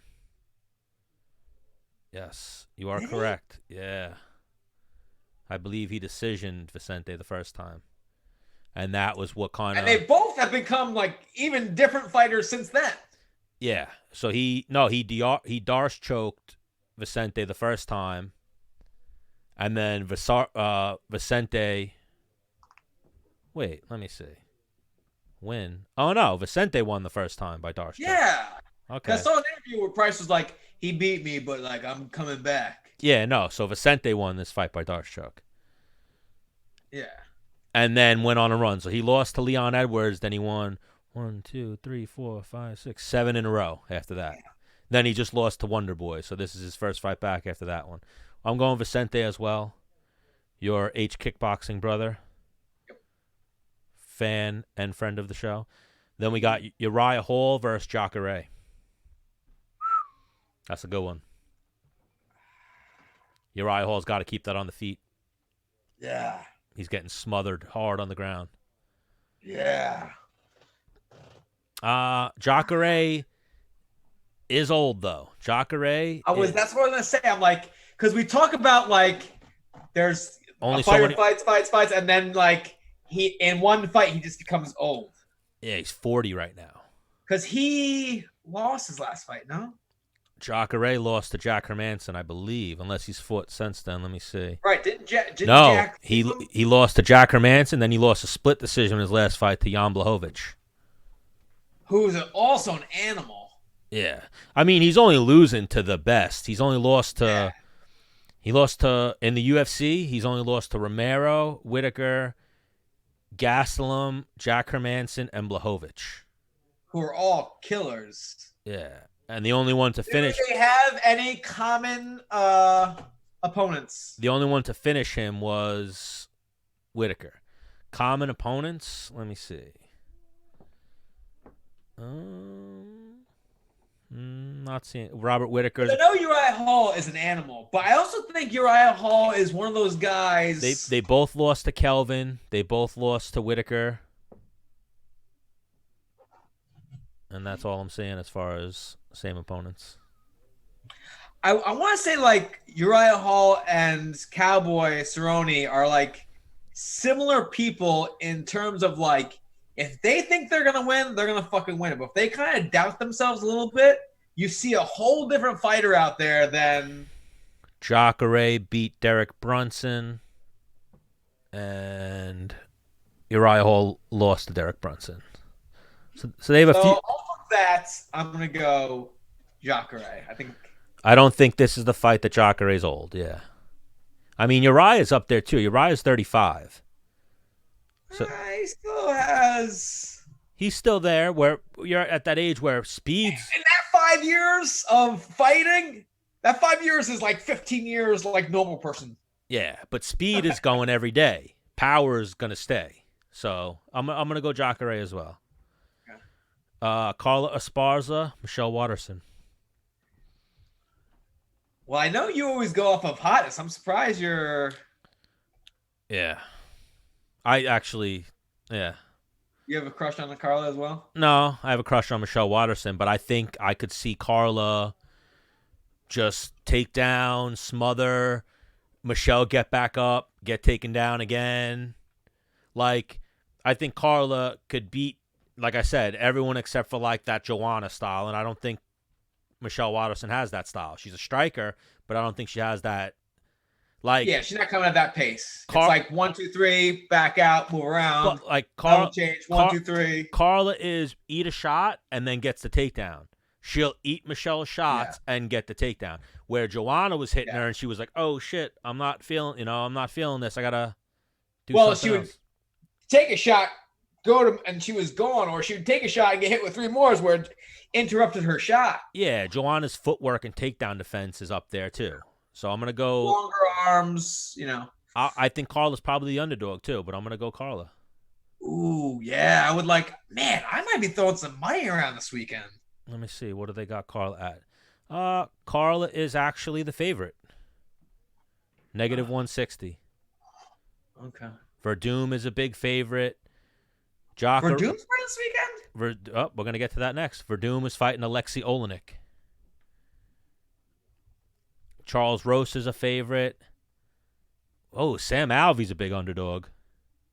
Plus 325. Yikes. That's surprising, too. I don't think Ryan Spann is that much better than him on paper. So, Carla Esparza, I'm going with. You're going Carla or Michelle? Yeah. Carla. All right, Alexei Olenek versus Fabricio Verdum. I'm having trouble putting... Oh, he's the The Russian-looking dude, right? Yeah, Olenek. Widow's Peak, kind of receding hairline. Olenek is the dude who pulled the guy in mount and choked him with an Ezekiel choke. I'm gonna go Verdum. He's my guy. Yeah, this is We also gotta get him on the show too. He's very. It's a jiu-jitsu Russian versus the best heavyweight jiu-jitsu guy. Yeah. So I think they either stalemate on the ground or. What's the age difference? They're both up there. Olenek is, but they're heavyweights. Olenek is 40. Olenek is 42. Fabricio is 42. So they're both 42. Yeah, I'm going Fabricio for sure. Fabricio hasn't fought in a minute though. Fabricio hasn't fought since 2018. Yeah, still matter. Yeah, so I'm gonna go Fabricio as well. I think I'm gonna go Fabricio by submission. Donald Cerrone versus Anthony Pettis. It's tough because they're both like guys that like, yo, I'm gonna. Pettis won the first time, right? The loser might be getting their walking papers. I don't know how they would cut either one because they're both like staples of the UFC, but on paper, they're both justifiably cut at this point. So at one point, Pettis was 18-2. He is now 22-10. So that means he's but he won 2 fights ago. Yeah, he knocked out Wonder Boy, but right, so that keeps him in for at least 4 more fights. Well, he's lost 2 in a row. Okay, so they'll let him go to 4. They let me go to 4. I was never on a Wheaties box. I was never a UFC champion. This is true, but you brought it every time. I'm just saying. So even like the thing with him, it depends on where his contract's at too. So his brother just left the UFC and went to Bellator. So that I don't know what fight he is currently at, but he lost to Nate Diaz and lost to Carlos Diego Ferreira. So that I remember that coming out. I said, "Hey, I think this." I said it on the show, didn't I? Didn't I say the Brazilian was going to win? Yeah, I believe so. The Brazilian dude's nasty. And then Cowboy has had a rough patch as well. Cowboy has lost 3 in a row. Ferguson, Gaethje, and Conor. Granted, granted, that's the A-list right there. But on paper, what the UFC's always done is, 3 or 4 and maybe a cut. But obviously, these two are different. Cowboy is a huge marketing angle for them. So is Pettis. And they can both they could both still go, but still win. I think they're both kind of like Cowboy is 37 currently. Doorkeepers now. Yeah. Well, if anything, it's the old way of fighting. They're going to be used to build other fighters up, probably after this fight.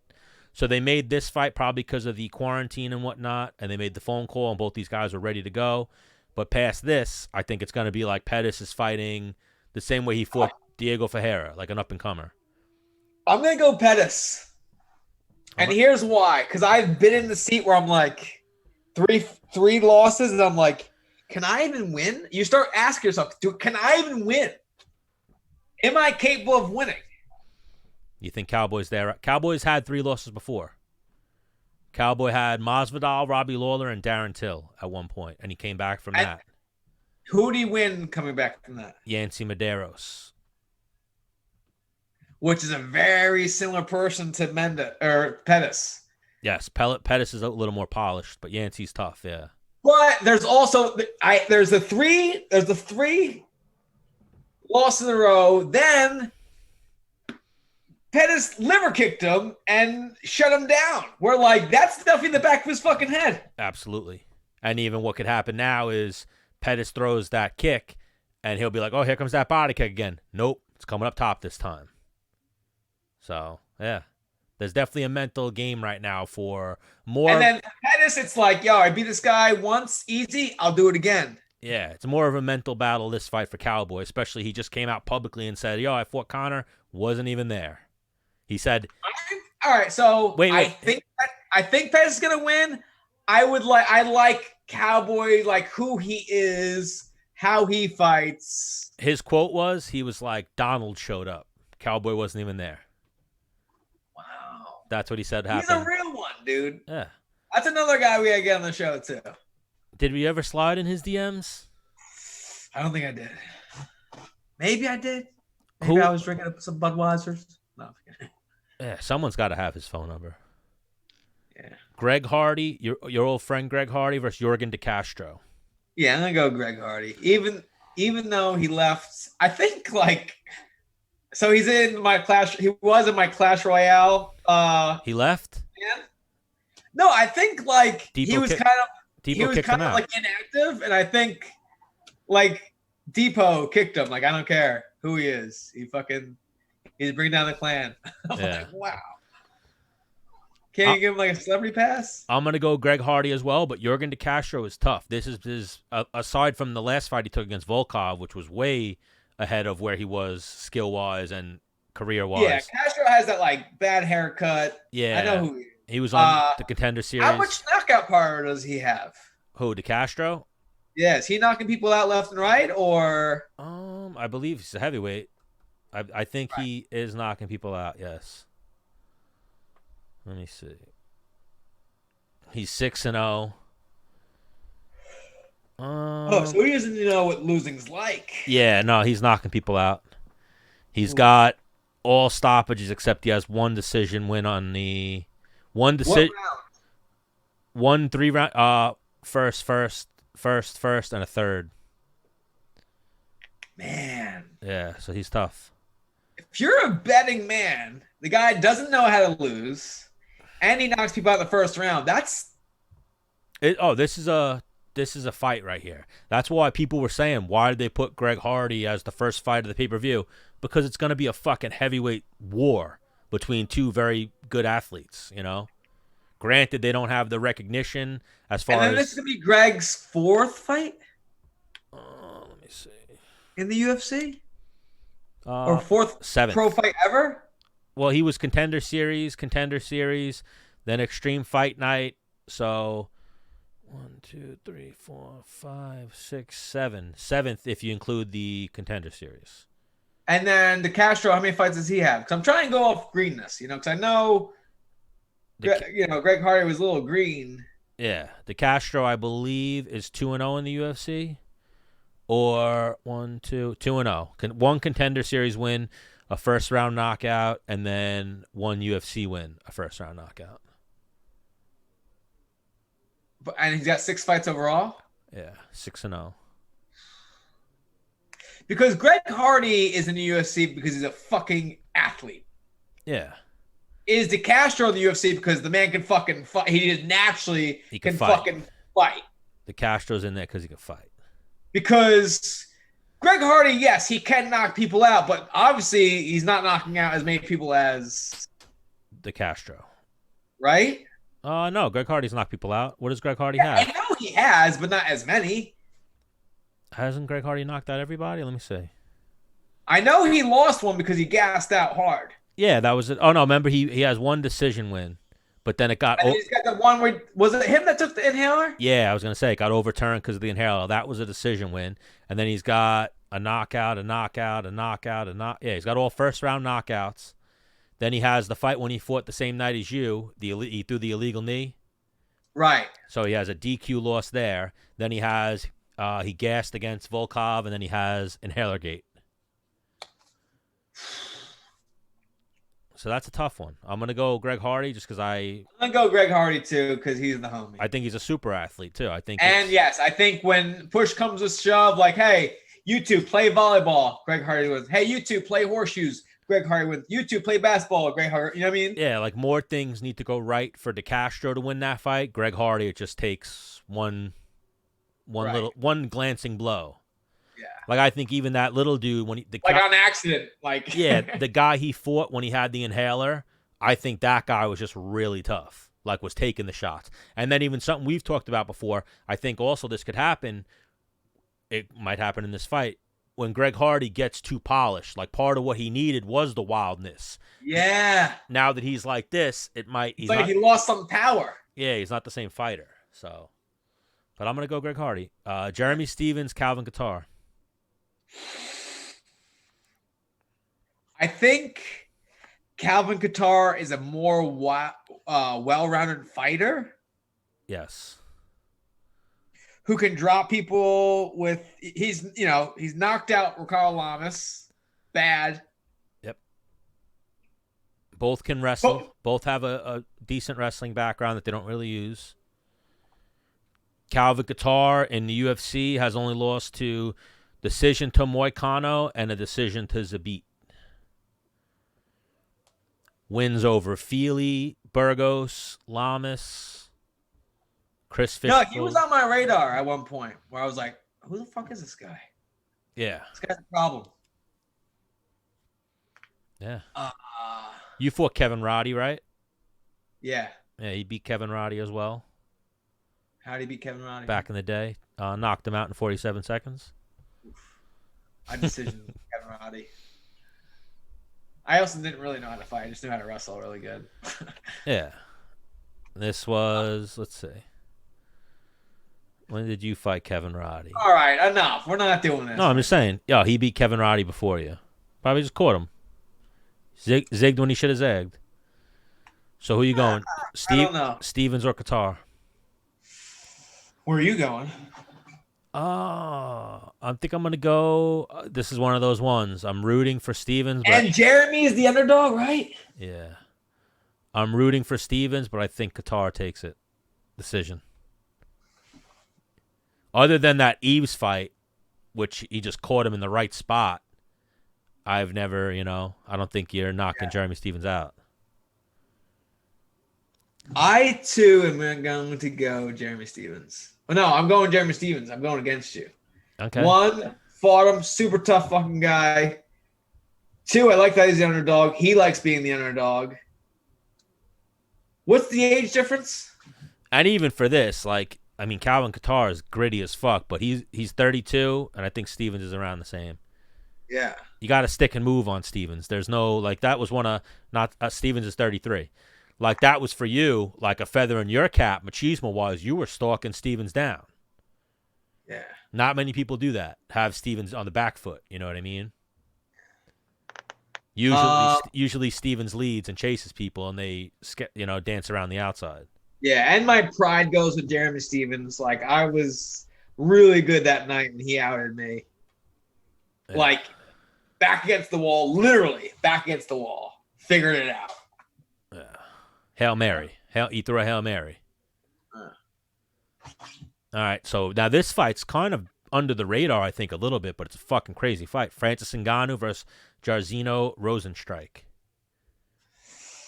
Jairzinho is undefeated. That dude that just and people die. Yeah, and then he went 5 rounds with Overeem, and then he split him with a goddamn super duper uppercut. Yeah, he split Overeem's whole face with a right hand, with 5 seconds left.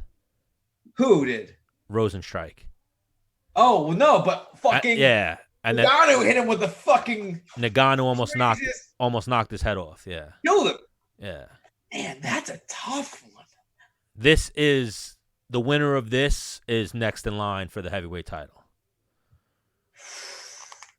Both very scary dudes. Yeah, it's so Stipe, you ready? Yeah, we got this big, scary black guy. Which one? Doesn't matter. Either one. I'm gonna go with Ngannou because he has reach. I am gonna go Rozenstruik. Wow.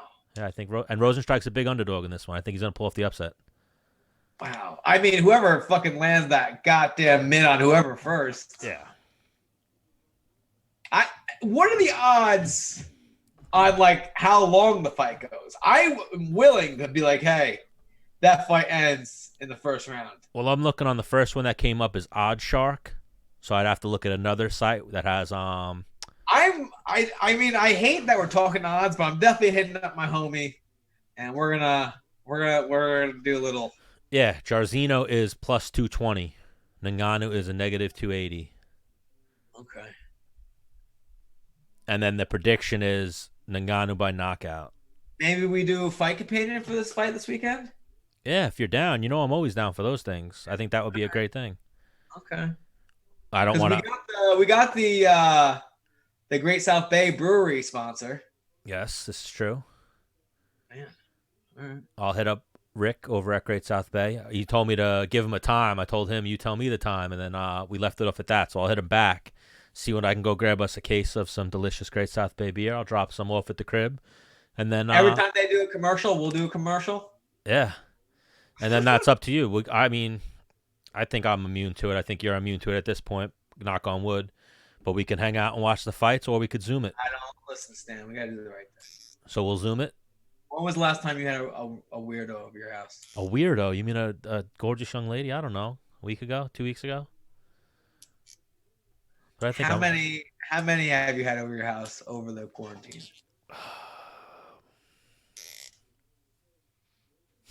I don't know. One or two may listen to the show, so we'll save that. But at least three. At least three? At least three. So it could be 7. Yeah. Well, if you use the rule of thumb, where it's like when whatever a guy says, so that either means 1. It either means 1 or it means 9. You know, you multiply by 3. But no, I've been doing. The quarantine has not affected my charm, if you will, at all. And now you almost have this new thing where, like, you What's the play? What's the play now? Like, can't go anywhere. Like, I'm sponsored by Great South Brewery. If you want a couple, I can give you a few if you want to come over and pick them up. It's a conversation, and then blah, blah, blah. Then you take it to text, and then it's like, let's have not a FaceTime date, but you FaceTime once or twice, and then it's, you clearly see I'm not a serial killer. You want to come over and watch a movie, or you want to hang out and watch a movie, and then it's I'm either going there or they're coming here. And then it's pretty much so in the quarantine, the term Netflix and chill has changed to quarantine and chill. Okay. And people are into it. What happens when they walk into your place and they see that huge banner of you and some Puerto Rican? I don't know. No questions. I do a podcast. Really? Yeah, no questions. Just I do a podcast. Oh, that's cool. They already kind of know. Like, that's part of the conversation. Like, what do you do? Yeah. Okay. What do you do? I'm like, you haven't heard Menace and the Man yet? The worst, like I've told you, is when they start listening. And I've had a few that start listening, and then it's like, you said this. I'm like, it's a character. It's like how I say on my cowards, it's a character. It's not the truth.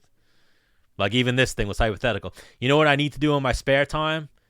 I'm going to come up with it, and I'm going to have it become like our new intro. If not, I'm also want to have Brian Kelleher make us like a song. But it's going to be like one of those things. Like, everything you hear on Menace and the Man is, not legally binding. No, hang on. I actually got a kid. That'll do it? That can do it? Oh, my God. His name is Dwight Lepp. The comedian kid that does the No, not the comedian kid. I actually put one of his songs on my story one time because I thought it was so awesome. Oh, you're saying for like an intro song or an outro song? Yeah. Oh, yeah, I'm into it. But I'm saying I want to do that disclaimer thing. Like, you ever see Yes. Oh, dude, I can have the voiceover guy definitely do it. The 1,000,000%. Huh? 1,000,000%. I want to do it. Like, you know how at the beginning His of name is Hendrix. His last name. At the beginning of Ridiculousness, it has that thing like, do not send your. I want to do something like that.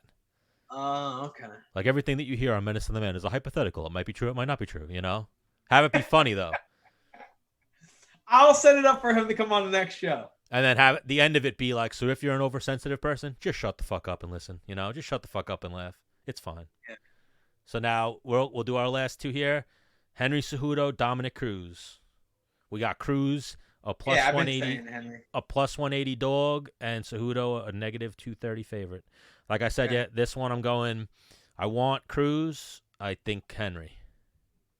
I mean, I want Henry too. This is a tough fight for me.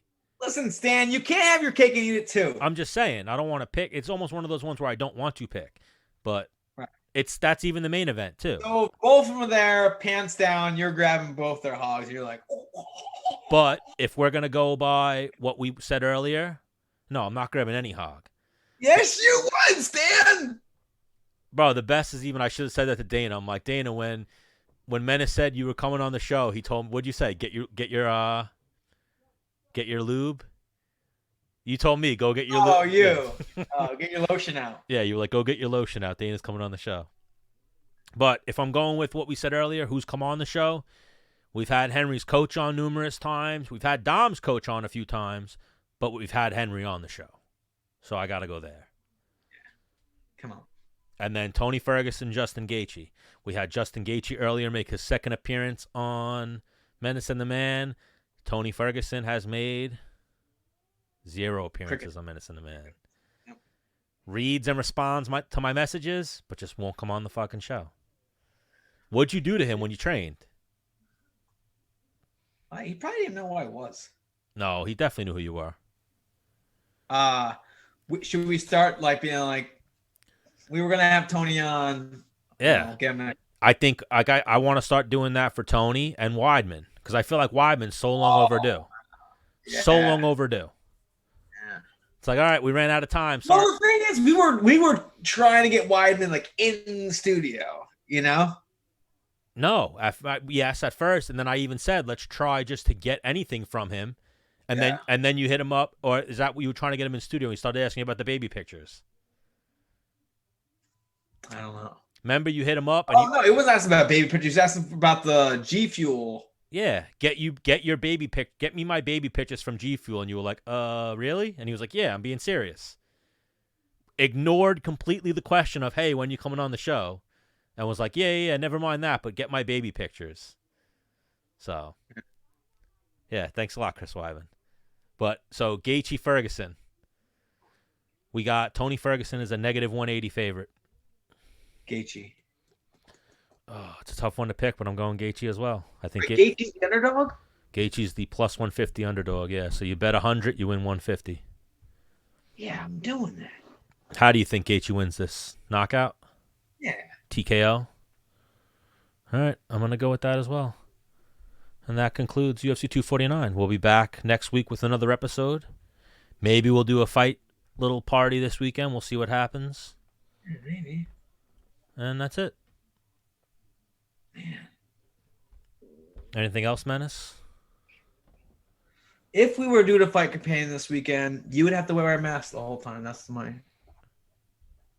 Why? Maybe get a Menace the Man-made mask. Why? Because you have corona or because I have corona? Well, the thing is, they say with the mask, wearing the mask doesn't stop you from getting the coronavirus. Wearing the mask prevents you from giving the coronavirus. Yeah. So you would have to wear the mask. Well, you've already been exposed. Yeah, so I'm good. So if anything, you have the antibodies. Yeah, so I'm not spreading it. Okay. We'll figure it out. Like I said, we'll play it by ear, and then worst case, we'll do a Zoom party. Is our boy over there at Frank from Home Interiors by Anthony Jeremiah making custom masks for? I haven't put in the order yet, but I was talking to him. Yeah. So what? Well, no, I'm not saying for us. Like, can people go there? Like, hey, yeah. I want my business mask. Yep, 100%. Can you tell people more about that, Stan? Yeah. If you have a company. And obviously in this time right now, like I was talking to him about making some Menace in the Man mask, I'm probably going to put that order in. Because then I asked my sister, like, is that a thing? Like right now, like a hat? She was like, absolutely. If you had Menace in the Man mask, they'd be out. So if you guys want to make a mask with your custom company logo, Home Interiors by Anthony Giaramita on Instagram. They are Home, INTAG. Slide in Frank's DMs. And yeah, they're an interior design company that usually does drapery and whatnot. He has a whole warehouse full of people that sew and stitch stuff, and now he's getting custom printed labels and then making them into masks. So if you want a fucking mask made out of goddamn leather or silk with your logo on it, he could do that. He's making them official, like up to guidelines. He's putting like a filter in it. Yeah. Yeah, and like whatever type of fabric you're supposed to make it with, he's doing it legit. And then you'll just tag him in that little thing you just made. Yeah, absolutely. And we'll get on that. And where can people get Great South Bay beers right now? Right now, they're actually open. Great South Bay Brewery open where I can go in there and get myself a growler or a 6-pack? Yep, they're open for takeout. I'm not sure of the hours. You could find that online, but Rick said that they're open right now just for pickup. So I think they might. I'd have to check online. I think they might even be doing deliveries of some kind, but they're definitely open for pickup in Bayshore, right off 5th Avenue. So if you're in the new, and then stores, if you go online too and look at their store locator, a lot of stores have Great South Bay. It's funny. Yes. My friend Sean, he was like, dude, from listening to Menace and the Man, I started drinking Great South Bay beer. And I was like, really? Or you just fuck with me? He's like, bro, all the time. It's my favorite fucking beer now. Yeah, So it's pretty good. from seeing us pound Great South Bay, so it's slowly getting out there. They go down smooth. I've been known to drink a sixer on the show. Bro, I like the fact when they give us the variety. I almost like having like a flight, if you will, of different beers. I'm into it. I'm into it. And then G Fuel, even with the pandemic going on, is still shipping out G Fuel. Yes, I was actually. I mean, you'd be better because they obviously will respond to the Menace quicker than they will to Stand the Man. It's very true. But I noticed your tower. You need 3 more tubs. Yeah, you're right. So I gotta go. I tell you what, man. I mean, since I've been working and stuff like that, and we've been doing the show from here and not at G Fuel, I just haven't had the time to run over there. I do need some. If you can even run over there, they might not be. They might just be shipping shit. But I was gonna say, let's put in an order. We could use some. They have all these new flavors out. We're not over there at our old studio. They have all these new RTD cans. I need to try these. Yeah, new flavors. I need to try the 4 new ones. Yeah. So I need you to, or I'll create a group chat. Let's see if we can even get Sal on. I'll listen. I'll take care of it. Yeah, but here's my idea. Let's get Sal on virtually next week, or even Cliff. Let's see if Cliff has some time, wants to jump on for a taste test. You need 3 tubs to complete your tower, and we need some RTDs. Or we have, even though we're gonna do our need